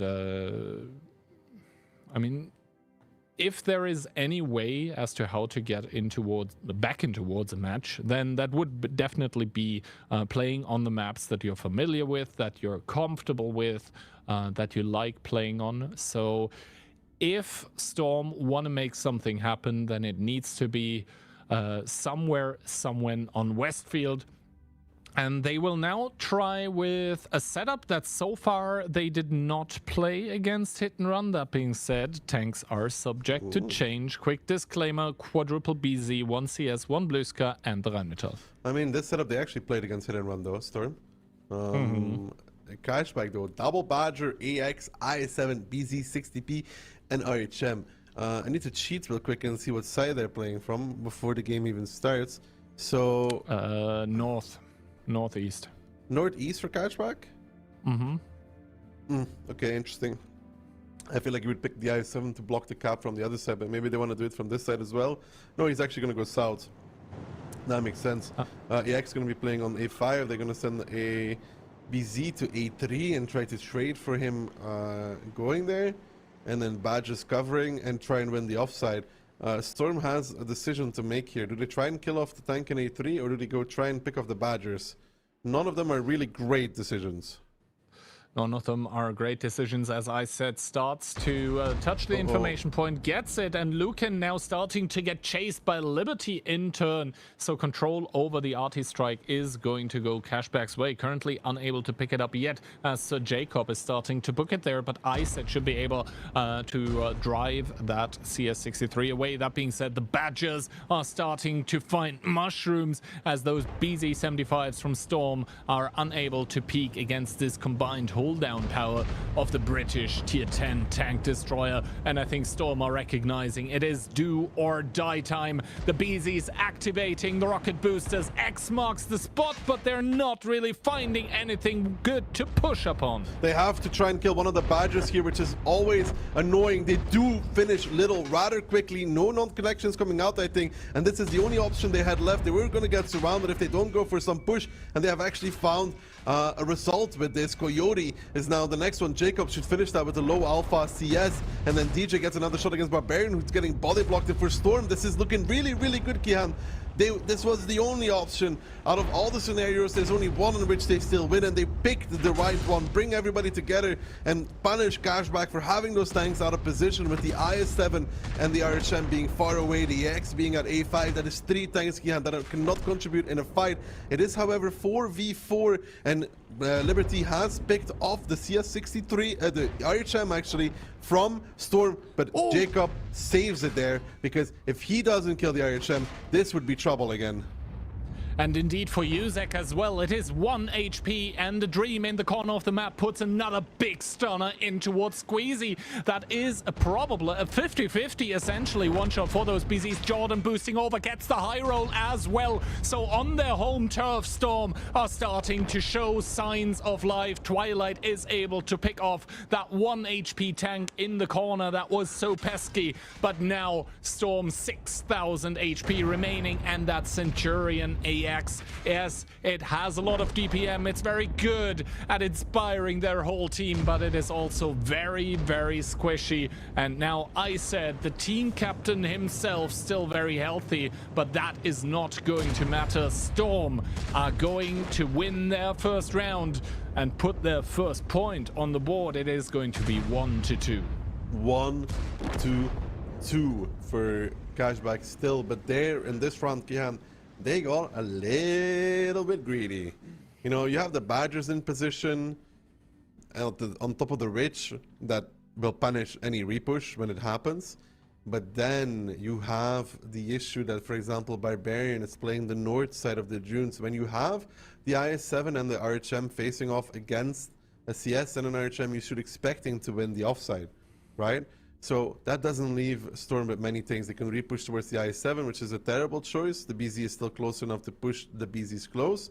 But in this battle, when you have the X at A5, I don't think you can be risking by sending the BZ around and getting the Badgers isolated after. And once again, not the first time today, we see a Centurion Action X be top damage on the losing team on Westfield against Storm. It is a story that repeats itself time and time again here. W tried and failed twice, and now Cashback falling on Westfield as well, or stumbling at least, against Storm. Yeah, Barbarian and the double Badger, they're going to be probably scratching their head and being like, yeah, we were a bit greedy. Ideally, they have to wait for their offside to be won, and once the I-7 actually pressures forwards or whatever, then it's the point where Storm only can push anymore. There's nothing left. All the avenues of approach are closed. Also, I think this battle, two essentially 50-50s going the way for Storm. Number one, I think it was Yuzek that was left alive on 1 HP, so kind of lucky for him. I don't know what exactly the damage roll was to put him there, but obviously 1 HP is always lucky. And the other one is that I think it was Yuzek as well. So getting lucky twice with the essentially 50-50 roll on towards the Badger that has like 656 or something. So Storm getting a little bit lucky as well, but you know, the luck is with the brave sometimes, and this means that we have a match on our hand. Cashback is still ahead after the 2 Ghost Town rounds, where they did look, I mean, in the first one weird, but in the second one I would say convincing, and now it is up to Storm on their map pick of Westfield here to equalize it. Yeah, and for Storm it's good that they started this strong, because 3-0, like I said, is probably not something they are able to come back from, but now they're 2-1, they're like, okay, Westfield, it's our map, baby. First hit and run, now Cashback. Let's do it. One more round, 2-2, moving on, chilling. I mean, first W, then hit and run, True, and now true. looking to take on Cashback. So, yeah, looking kind of good on Westfield. That being said, I think they are not playing like too diversely on it. I think their approach is kind of similar every single time, but you know, if it ain't broke, don't fix it. And if just driving at the enemy and finding the correct engagement is what wins them round after round, then for them it is a perfectly viable strategy in this match to just keep on going for it. That being said, they need to prove this in Westfield 2. They do need to prove this in Westfield too, but still though, there's a worrying trend there that Storm in every battle seems to be behind. Even on the Westfield, I would say they were behind. Mm-hmm. They did bring it back, of course, which is the most important thing. But it's a worrying trend. Yeah, maybe it is just needed to activate the other gamers on the Storm lineup. But yeah, no, that is obviously copium a little bit. Westfield second round, and yeah, in this best of 9, losing or winning a single one is obviously not going to be a super deciding factor, at least this early into the match, but every single round is what brings you closer towards qualifying for the WCI. And now Storm are going to try once again with quadruple BZ75, a singular CS, a Bluskavice, and a Rheinmetall completely taking the same tanks. Cashback though, double Badger, Forge B, CS, double BZ, and a 60p. They're done messing around. They're going for the fight. Yep, indeed. And the fists close to the Badger indicate what Cashback want to do. They want to get up close and personal. They want to DPM it out, and they want to get Liberty into the fray. Take some damage, reheal it, and clip out as well. The Badgers, obviously, at the start of the game, do activate their ability to get closer to the ridgeline a little bit faster, as Hellmind and I said, help the Badgers come a little closer. The respot coming out from Lucan in the Rheinmetall, so he doesn't have any plane abilities as of right now. And interestingly enough, the Foch B getting split off by Cashback. It went to the south, and it is taking the information point current. No, that's Barbarian. Yeah, Barbarian is taking the information point, and he's getting pushed on by a handful of Storm tanks. Sir Jacob and Lucky firing. Barbarian now trying to stay alive, getting shot by Jordan from behind, Jacob from the front. Lucky's going to give one as well. There's no finish just yet, but have they put themselves in a position where they're able to get repushed by the entirety of Cashback? That remains to be seen. A good reaction from Storm, unspotted, making that push. Now the Badgers with abilities going in, trying to make the difference, starting to DPM down Sir Jacob in the CS63. You can see the Badgering all over its face, but now the Force B still far away, looking already there, and Storm look yet again in position to make it happen. The CS63 of Barbarian was the first, the Badger, the second Badger were the second and the third, and now Liberty has arrived, but I think it's little too late, Kian. Indeed, a little too late. The Foch B has a big clip, but it's not enough to gun down all of the Storm tanks. As I said, bites the dust. 3 tanks remaining for Cashback on Westfield against the 4 of Storm. And the HP, they are so far up. There is no DPM remaining on that Cashback lineup anymore, with a singular 60 TP, a singular BZ, and the Foch B on reload, as Lucan is the focus right now for Cashback here. They want to get one more gun out of the game, but Hellmind very, very low, 699. That is a possible one-shot. And now finally, the Rheinmetall gets picked up for Storm. This actually is becoming close again, as it is a 3v3, but Jordan with the ram kill. Liberty reloaded, I think, with 4 more shots, but those are not enough for Yuzek, I don't think. No, those are not enough for Yuzek, and Coyote already shot Jordan in the meantime. So for Liberty, he's gonna need a shot from Coyote, but will Coyote even get it? I think he will. Fine. No, he actually bounces that as well. That's a disaster. And now Liberty, last one standing, he's like, well, I'm gone, but I'll be back. I'll be back, but he's not going to be terminating anything as he is healing back. Something at least tries to ram kill Yuzek, but the group heal that those BZs have is going to keep the low HP one safe as Liberty gets picked up. And Storm, yes, they did not look good on Ghost Town, but on their home turf, on their own playground on Westfield, they bring it back. It is 2-2 in the grand finals. 2-2, and we gotta have to compliment Storm there. The thing that they did is amazing. So to explain quickly, because the double BZ was pushing the double Badger on the hill, and they had a CS and a Force B, they were lacking one thing, and that was info on what actually the team of Storm was doing. And Storm realized that the CS was split off, so they decided to go for him straight, and nobody spotted them going, so they were able to get the first kill. And then they were able to get the RHM in earlier as well, and that's just a snowball effect. I think for Cashback, in this sort of strategy, if they want to play it out properly, the light has to replane the bulk of the heavies to see the movement that they are trying to do. It is a bit worse for the light 1v1 fight, but they would at least have a clue. Yeah, which light though? No, they didn't have a light. Sorry, my bad.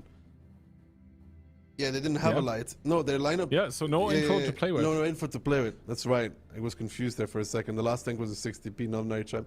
They actually just don't have anybody that can spot this kind of repush. Yeah, and I think good on Storm then for taking the information, splitting correctly, taking the right engagements, and yeah, thus surprising Cashback, and maybe surprising even everyone, because my prediction going into this one was Cashback 5-2 still coming through the upper bracket, beating down Hit and Run just like Storm did 4-1. But yeah, they looked like the better team overall through the tournament, but Storm are proving that they are force to be reckoned with. So that means Ghost Town and Westfield, both of the maps that either team wanted to play 100%, are done. We are down to essentially a best of 5, and that one's going to start on Sturzianki. Yeah, Sturzianki. And also to keep into mind, Kihand, the round that we just played on Westfield is also important. Why? It was the fastest round of the series. So far, yes. And why is Darky saying this? Well, basically, fastest round, if it goes to tiebreaker, decides, well, whoever has the fastest round, the fastest victory, does get to decide which map they spawn on tiebreaker. So, pretty important there, because nobody's going to be 255 Gant. Probably not, no. I think Cliff is not being played, so... Yeah, no, Cliff got banned by Storm. Yeah, Sturzianki, Pilsen, Ensk, Sturzianki and Pilsen, both of them not really the fastest maps. So, yeah, probably fastest map so far for Storm, and will most likely remain for the match. All of this will not matter, of course, if either team wins in regular time. And now Sturzianki. We did see Cashback earlier on it, and well, to be honest, it didn't look too bad.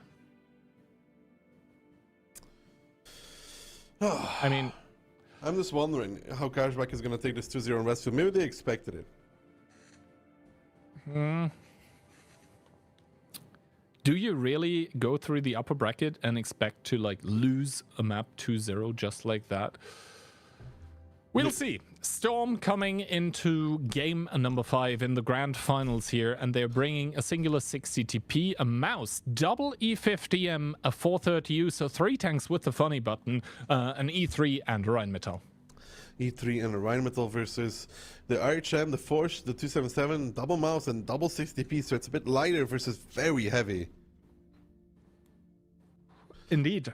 And I think here it's going to be important for Storm to take the outside positions. Meanwhile, I think Cashback with those slower tanks, they are going to set up around the cap simply, well, because they have such slow tanks. They cannot afford to deploy them anywhere else on the map, because otherwise they might just get forced into a repush onto the cap and then just get shredded by the double E50M and the 430U. Because those three tanks, as soon as they pop the funny button and they get like shot after shot after shot into you, that can completely spiral out of control.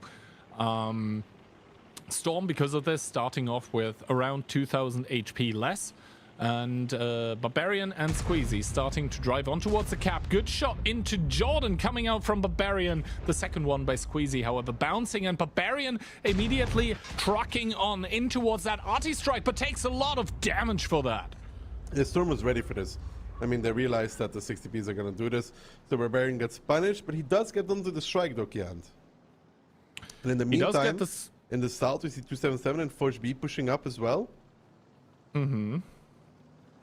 And the thing here for Storm is that, yes, they have two tanks there as well, but it's only the Rheinmetall and the E50M. They are probably not expecting for a hit squad with that much HP to come from Cashback, and that is very explosive as well with the Forshby of Little. That is extremely scary.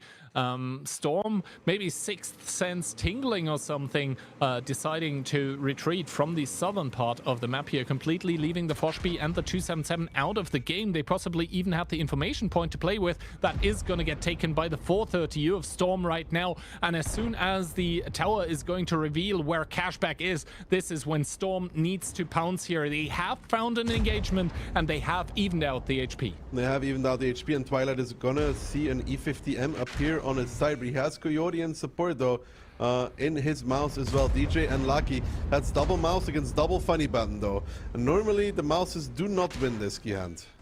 Normally the mouses do not win this, especially when the strikes start coming in as well. Coyote down towards 2,600 and DJ with that E50M. That DPM is absolutely crazy. Lucky with the 430U has 440 Alpha as well, and the mouse is just starting to melt. Squeezy down towards a one shot as well. Not long for this world probably, and the mouses, they are supposed to be the sponge, but I think there is too much damage pouring into them to contain it all. Little now coming in, but it's Forge B though. He's gonna go for Lucky. No, he actually switches towards DJ. He's gonna clip him out fully, but Cashback is already down 5,000 HP and two guns, man. They will clean up DJ, but then the Forge B is gonna be on reload, and we all know that when the Forge B is reloading, he's a non-factor. It's really funny. He has a lot of HP. Barbarian getting pushed on the outside as well. Storm's about to do the up and over, going 2-0 down. Ice now the next one on the chopping block. The Ignite coming out as well. Little not making it away. Him, Liberty,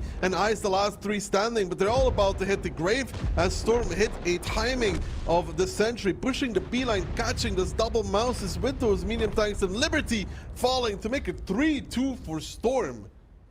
A remontada here starting to take form as Storm down 0-2 after 2 rounds. Now all of a sudden in the lead in the grand final, something that probably no one expected except maybe the players on the Storm lineup themselves here, making it look easy at that.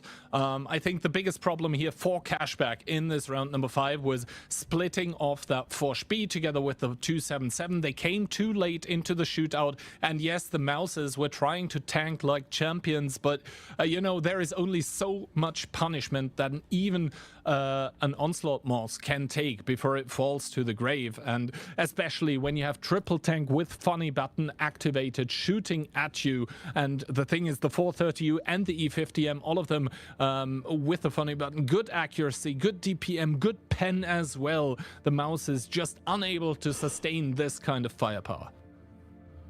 And yeah, Storm, I think, has watched previous battles from Cashback, because they're kind of similar. The B-line is very open, and they exploited that. And they exploited that heavily, because when I think they played against Hit and Run, they also left the B-line open. Now again, they left the B-line open, and this time they got really exploited through it with the mediums coming in, the E3 coming in, and really pincering those tanks in the factory. Yeah, Cashback caught out of position and caught unable to retaliate, really. I think Storm kind of getting a good read, getting a good idea as to what Cashback was trying to do, maybe even getting a bit into the head of the Cashback guys, who must be second guessing themselves a little bit at this point in time, right? Because, well, Cashback up 2-0 and it looked like they were unstoppable, but then all of a sudden, you know, Storm coming back and showing what they're made of, really. Yeah, now they're 3-2, man. China ever so close for Storm. Unbelievable enough. 2 rounds. Yep. Separate them from China. 2 rounds separating them from maybe taking the hearts of a lot of viewers by storm as well, because it is kind of rare that we see a well, not a new team, but, you know, a team in kind of a new composition make deep tournament runs like this and then show up in the grand finals. But, and that is a fairly big but, they are by far not there yet. They need 2 more rounds, and to be honest, for Cashback, it's only 3 more. Cashback will be looking to somewhat mentally reset, I think, because the hype train right now, the momentum definitely on Storm's side, but they are extremely experienced in all kinds of tournament situation, being in front, being behind, in the match score. So let's wait and see if the trend of maps going completely the side of one team continues, or if this one is going to get split here. Storm looking to put themselves on match point, however, and doing so with a 60 TP mouse, double E50M, 430U, E3 and Rheinmetall. That looks like sort of a similar idea as towards approach towards the game. Approach towards the game, yeah. It's again the clash of the heavies, triple mouse versus BRHM, double 60p versus the mediums. And I think Cashback is like, you know, if 2 mouses are not enough to sustain against the DPM of triple funny button tank, then maybe 3 and double 60 TP to boot will do the trick. This once again means that Cashback start with more HP, 2.5k this time, not only 2k. And this also means that Storm once again will have free reign over the outside of the map. Looking here, touching the point of information, but does decide to drop off. I think he's trying to bait up, to bait out maybe the plane from Liberty, and Liberty with a good blind reset there into Lukin, putting 1 shot into that Rheinmetall. Yeah, and it also means Lukin won't try that again. He knows that Liberty has a big plane because of this, because of doing a shot of damage. Lucky getting spotted out though, he'll be forced away from this. Won't be taking any damage, and it doesn't even burn Liberty's plane actually, because it was Little that spotted him. So far I'd say initially really good moves here by Cashback, and now they're catching Lucky on the cross back, and this is a big issue because the Little is coming. Actually, it doesn't even matter. Everybody tapping Lucky on the way back, and Cashback said, enough of these shenanigans. We will fight you, and we will try and make it work that way. And they are going for just that. Little needs to be careful in the first B not to die. He got planed, I think, by Lukin. Still spotted for a little bit more, but Sir Jacob needs to help Yuzek, who's getting pushed. Barbarian taking the initial volley, dropped pretty low immediately, but here comes the rest of the team, the reinforcements, Ice and Squeezy on towards Sir Jacob, who does not have his ability available right now, but now he does, and he's gonna trade pretty nicely out of that. But with losing Lucky so early, this is a losing fight the entire time. Even with positive trades, they're playing mediums against heavies. Cashback just has the HP and armor to throw it at Storm at every single angle.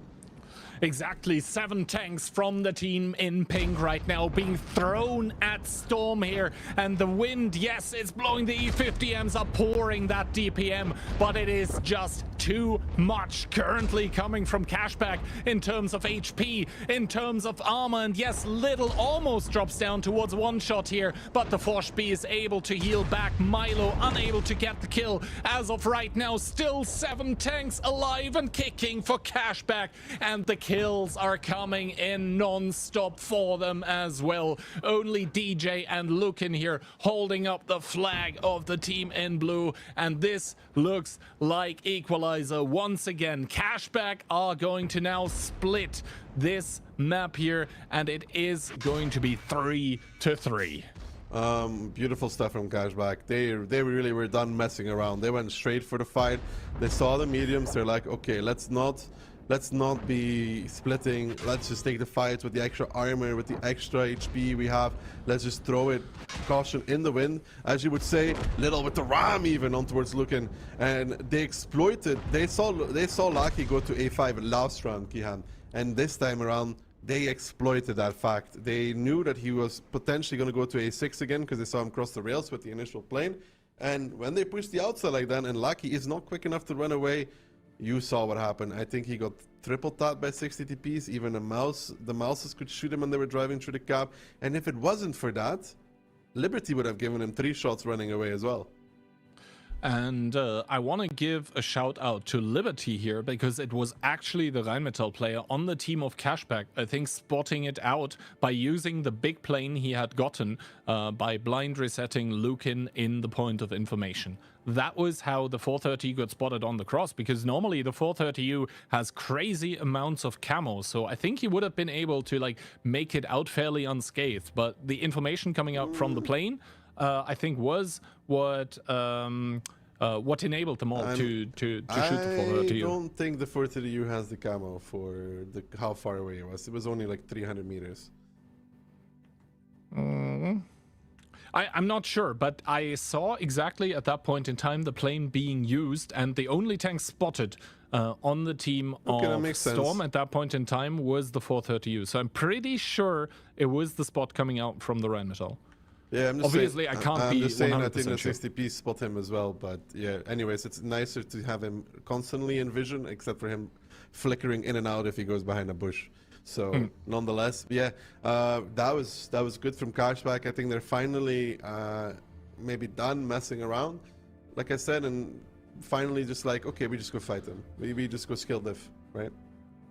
Yep. And I mean, skill diff, setup diff, mostly. That was just, you know, in your face. That was gloves off, just brutal fist punching fights. You know, if if double mouse isn't enough, we just send 3 plus double 60 TP. Let's see if triple funny button tank is able to melt through that. Well, turns out no. Turns out no. I mean, they would need the 430 alive in this battle to even have a chance. If he's not, you know, you saw it in the game number 1. The only way they shoot through those heavies is by having so many funny buttons that it becomes extremely difficult for Cashback to kill any of them without taking a lot of damage. Yep. And now it is 3-3, which means we are also in a best of 3 here, which with extremely high stakes. I think we're going to switch over towards Pilsen. Who do you think has the edge there? Cashback. All right, that was with little to no hesitation. Why do you think that is? Because I think they're better on it again. Okay. We saw Storm play Pilsen against W, right? Mm-hmm. Oh yeah, that was extremely scrappy. 1 round, they were far ahead, but they threw it away by positioning. Yes. The second round, they were far behind, and W threw it away by positioning. And I don't think I've seen Cashback make those kind of errors. Most of the time. You could argue they lost the first Stanki by positioning. But this is not Stanki, Kent. That is indeed true. It is Pilsen. And Pilsen might be the last map of the tournament as well. If any team is able to take both rounds here, it would be over, but both of us obviously hoping for a tiebreaker. At least I am. Maybe not for you, but I am definitely hoping for that tiebreaker. Sure, why not? This match is delivering, so why not go to the tiebreaker? Storm not changing anything though. Double Fush B, double 268v4, and RHM at 277 and a mouse. That's exactly what they played against W. Yep, so that is a lot of TDs here against Cashbacks. Mouse 277 E5, double 430U, Foshby and Rheinmetall as well. So both teams do have the initial information available, both of them bringing a mouse as well, 277 as well. So essentially there is a Foshby plus 26AV4 trade going on against Funny Button Tank and E5. So that is a lot of single shot, low alpha DPM that the E5 is going to be providing. Yeah, but the E5 is a giga tank though, Kian. Really like that. I never said something different. No, I'm just saying it. Like, even on Onslaught, it can farm really, really hard. And we'll see if it comes to be true for cashback. A lot of HP, 340 heat, 400 alpha. It's just a really nice tank, even if the ability isn't that good. Ice and Lucky peeking against each other. Ice is doing the thing that is smart. You want to get shot first and shoot the other guy after, which kind of gives Speakers advantage, but you know. Yeah. Then again, I think it was Lucky peeking. He had to peek because Ice had the initial advantage with the strike. But yeah, Lucky now starting to take shots here. Barbarian and Aka having arrived with a double 430U. So Lucky kind of out of position. However, Liberty taking one for making it into the cap. Good shot by Jordan, I believe. But that is triple cap by Cashback. And remember, it was them as well taking the artist strike here. So that is not going to be available for the resets. 10 seconds now remaining. Storm in full-on panic mode, it seems, because 5 seconds are only left. Jordan now activating the 268V4 ability. He does get tracked, but he was able to stop it for a little bit. But now the 430U is springing into action, starting to melt away the V4 HP. It was all a ploy to get these tanks to move in close. We see Coyote drop off screen in the meantime. DJ is in a little bit of trouble. Milo's now getting pushed by the double 430U. They have to pick him up, but DJ is clipping out against the Barbarian though. And Barbarian's going to the wrong side of the hill. He's going to get picked up by Lucky coming around the corner. I think they could have played with the cap just a tad more, but now Barbarian falling. Little is on reload. Aka chasing down on DJ, but he will survive just barely going around the corner. Storm is ahead. 2k HP is ahead of Tank as well because they were able to pick off more of the guns in the middle of the map. The E5 is starting to pound away at his mouse, taking his flesh slowly but surely. Squeezy and Aka trying to get the mouse deleted. A potential high roll here, but not high enough for Aka to finish him off. Squeezy now left in a peculiar situation. The Forge B falling and just 2000 HP remaining for Cashback, who are not going to be able to win this round. It's actually going to be Storm putting themselves on match point. Storm in an absolutely crazy chaotic round on Pilsen here are going to put themselves on match point with 3 tanks remaining, all of them in the cap, but with all enemies down to the grave. And now Cashback must be scratching their heads. It's like, where did it all go wrong? The plan, it went so well. We had to force the 268V4s close, but then the trap was sprung. The double Fosh B clipping out. That was, I think, the deciding factor. I think that, you know, drawing the 268 close is one thing, but without a strike available, Liberty got reset, and I think it went back down to like 10 seconds, right? I think you want to bait on the cap a little bit more. There's no second strike available. There was no CS63s in this battle, from what I remember. Yeah, so that doesn't leave anybody really able to reset. Little can go, it's coming, so he can go left and play 1v1 against whatever comes from there to reset. And they can play off of that point and still play that way. But even if they play this way, I think Barbarian made the mistake, Jan, of YOLOing the second V4. I'm pretty sure DJ was already spotted at that point because he took damage, so they knew he was there. I think they killed the first V4, and then they used Little as a battering ram to pick up DJ. In the Forge B, and don't care about the second V4, because realistically what did it gain when Barbarian YOLO'd past the V4 is DJ just giving a full clip. Yeah, and with those 430Us dying, that is, or rather Barbarian dying, that is also one of those super high DPM tank that you want to keep in the fight but alive for a long time, just gone. And you could see the other one, Aka, together with Squeezy as well. They're top of the board. Aka, they're obviously 4.6, but I think with 7 tanks, you're able to keep, you're able to somewhat ignore one of the high DPM tanks if you're able to get advantages everywhere else. Also, I think Iset died super early in that 277. That might have been down towards the possibly Foch clips. So Jacob ended up doing 2 full clips of damage. DJ also able to get out 2. And like, yeah, a Foch, if you get out only 1 clip, then it's kind of meh. But as soon as, you know, you get out that full 2nd clip and possibly even a 3rd, which is crazy good, that is where the point of return of investment has been reached. That is when the Foch beat actually pays off and pays dividend.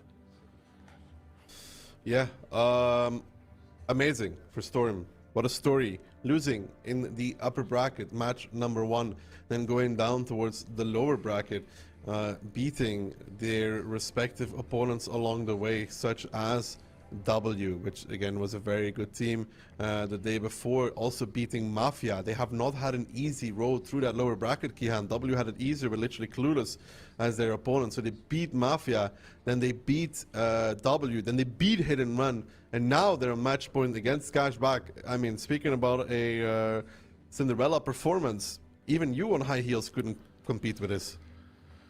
No, definitely. I am tall, and obviously with high heels I am even taller. Not that I You're would really have not actually that tall, tried that in the yeah. past, but yeah, first of all, it is up to both of those teams to try to win this round, and this one would be a huge one. I think the importance cannot be overstated. Storm is 1 win away from China, and they are trying to get that one down with a Mouse 277, double Foch speed, double V4, and the Rheinmetall. Cashback, on the other hand, holding on for dear life with triple for to the U 277, Mouse, Foch B, and RHM. It is do or die for Cashback now in this Onslaught Legends Cup number 3. And they have been able to pick up humongous victories and make crazy comebacks before, but is that going to be the case today? Or is the underdog of Storm going to surprise everyone by not only stomping out Hit and Run, but also taking out Cashback from the competition here? Or is it going to go to tiebreaker? Lucky once again getting sent in towards the middle of the map together with Iset. This time, however, Iset taking a shot of damage, and Lucky is going to be the one on the cap. This might be forcing Iset in towards a peak here, but it looks like he's leaving this artillery strike uncontested. A lot of information right now being gained by Storm. What? Oh no, not the plane. What a play to take the information point. It gives and spots all of the tanks from Cashback rotating back towards the field, gives Storm time to readjust, and they're starting to pressure the middle a little bit. They're starting to pressure the 3-line, Kihan. Storm right now, it has the mental edge over Cashback. They do have the mental edge, but Cashback with the information tower does get some info as well. So both of those teams having a lot of information. Cap being taken by Storm, however, the HP are even, basically dead even, but Cashback are being forced in towards a rotation as the cap is not ticking in their favor. Iset taking another shot of damage here in the middle, and with this rotation that Cashback is doing, I think they're giving up a lot of map control actually, and they're giving up a lot of HP on Iset, the team captain, the first one to fall. Storm with the first kill of the game. Storm with the first kill of the game. The only issue I see for them, Kihan, here is they're all located currently in this factory area. They don't really have much else. They are starting to retake the field with Sir Jacob and Cashback scrambling to get into position, but Little down towards the one shot in that Foch B, 67 HP remaining, and the V4s seem to just be better than these 4 to the U's. Lucky now coming through the 3-line, and the surround from Storm starting to get into full effect. They're starting to look like they're the team to make it to China. Still though, they haven't done it all. They still need to find 6 more kills or capture the base, and Cashback is not a team you can count on at any moment in time, but the ignite from Yuzek on towards Squeezy, adding insult to injury. It's 4K, Kihan, at this moment in time, the difference between these two. And now Storm starting to pressure Squeezy, left in a bad situation. Jacob coming forward as well. The Barbarian not much better. Aka trying to reinforce, but Cashback has not much left to hold on here. The Foch B very low HP as well. Squeezy falling, Coyote down, Liberty trying his best, but Little's down towards the one shot. Barbarian is falling, and Storm with all 7 remaining are going to do the Cinderella story that hasn't been done before, all the way through the lower bracket to make it into the WCI in China. A wind has risen in Europe, and once again it is Storm taking on vastly superior and favored teams and players. They are once again taking on a favorite and battering them down into the ground. Storm are going to book their tickets towards Chengdu, and they will be the European top seed to represent our region in China. This is going to be some really interesting qualifier next week because Cashback is in there now as well. So it's going to be a really, really interesting qualifier. That is going to be, I think, crazy. The teams there, I think no one except maybe themselves was expecting Storm to take this OLC number 3.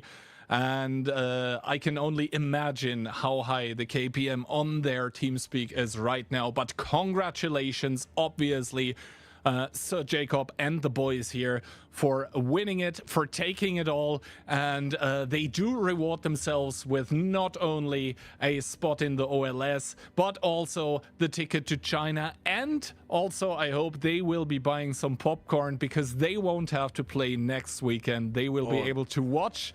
And they will probably be able to enjoy a beverage or two. They're taking it all, Kihan, right? They took their qualification to the Onslaught Legends Series. They took the biggest chunk of the prize money. They take the top seed to China. I mean, for them, this is just until November, they're cruising.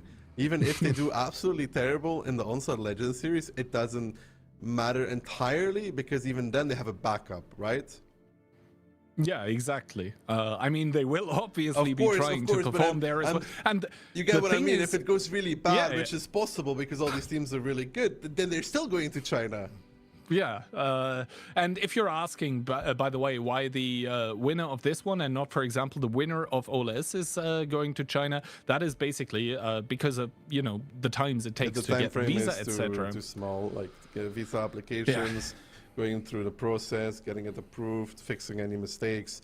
Also, and that has been the point for me, by the way, in the past. I had to go to the visa office 2 or 3 times. You need a few months in between such a thing, at the least, so you can sort out everything.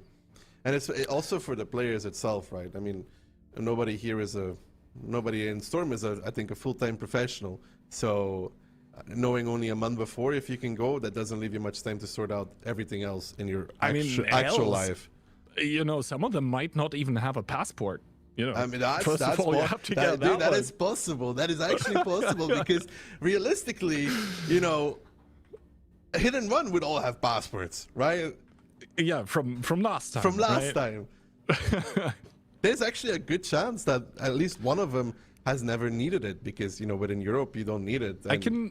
I can tell you that last year, actually, there was a few cases where players had not left their own country ever, and they had to get passports. And the first time they ever leave their country, they're immediately flying to China. Yeah, so we might have the same situation. That gets you put on a list immediately. Dude, there's no way that doesn't end you up on some, we gotta watch this guy, dude. But yeah, let's not take away from the fact that Storm has been having, except for the one match in the upper bracket where Hit and Run looked crazy good against them, has been having a miraculous lower bracket run. I think that is an absolute Cinderella story, starting with the 4-1 against Mafia, taking out W, then with the rematch against Storm 4-1, and realistically all the 5 rounds they were looking better, and now in the grand finals coming through the lower bracket, having to fight against this upper bracket advantage and still taking it 5-3. Absolutely crazy. Yeah, they really didn't have an easy road to the lower bracket, though. Really did not have we didn't even have this graphic ready, we already had it for Cashback and Hit and Run. But this, we had to make it on the spot. Yes. I mean, that storm, that tornado, that is going to go and spiral out of control in towards a hurricane. I think it has been probably years since we've had an underdog story like this, and you love to see it. You do love to see it. I think it's the first time, right?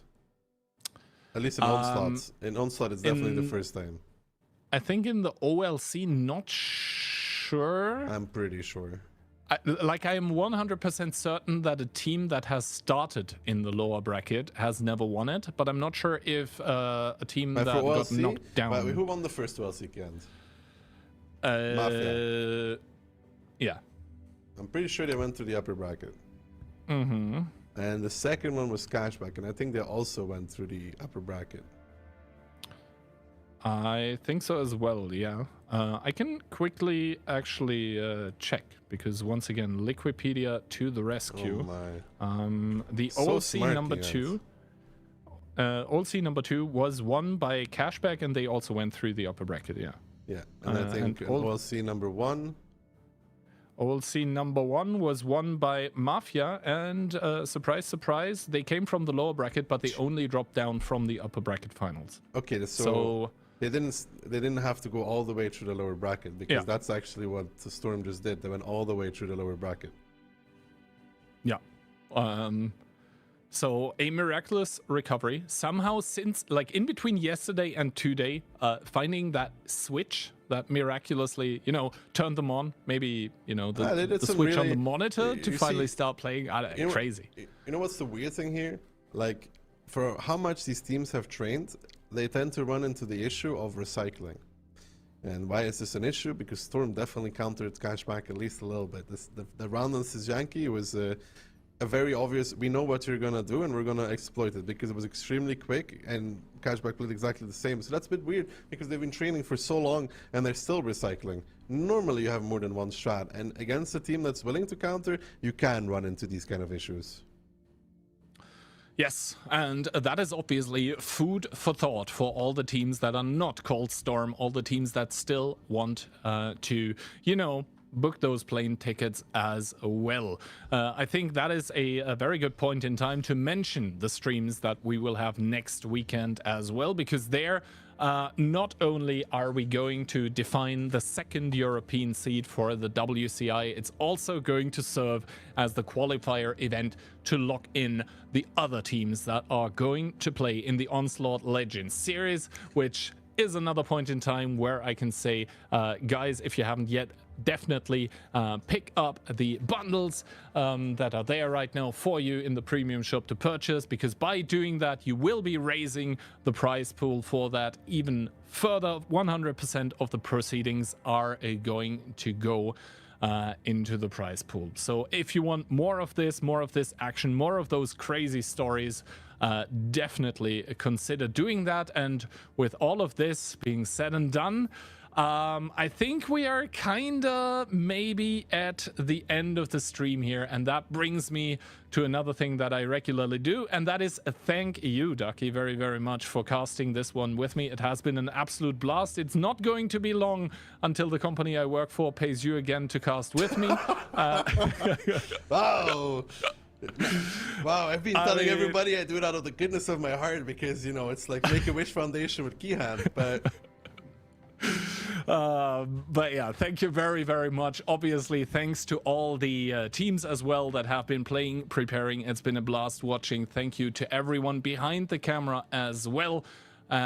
Because yeah, we are smiling here, we are joking, but there is a lot of hard work going into those streams as well. And last but not least, I want to thank you as well, actually in front of the screen, the viewers, because we can try to organize all the events that you want. In the end, you make it awesome by watching, chatting, all of that kind of beautiful stuff. And obviously there are rewards for you as well, which are the Twitch drops.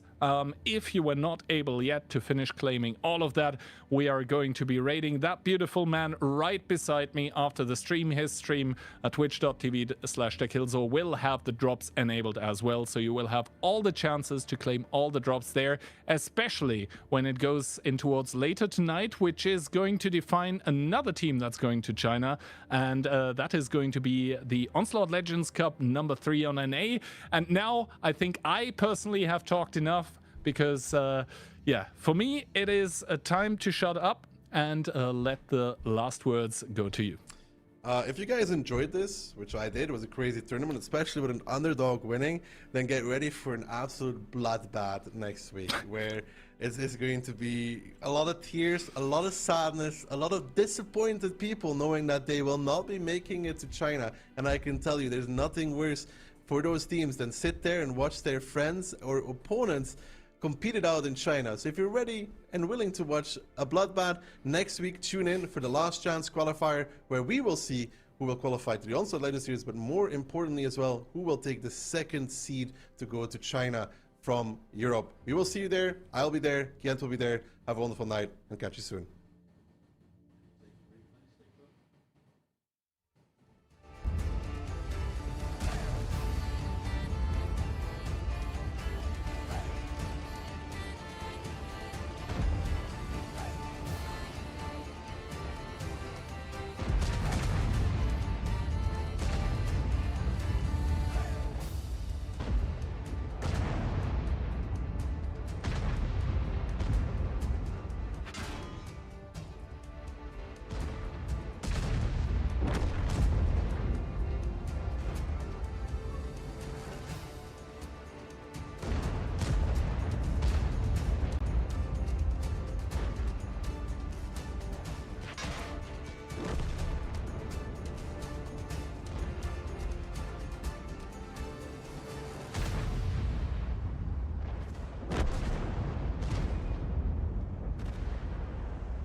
Coming later this year, the Onslaught Legends Series.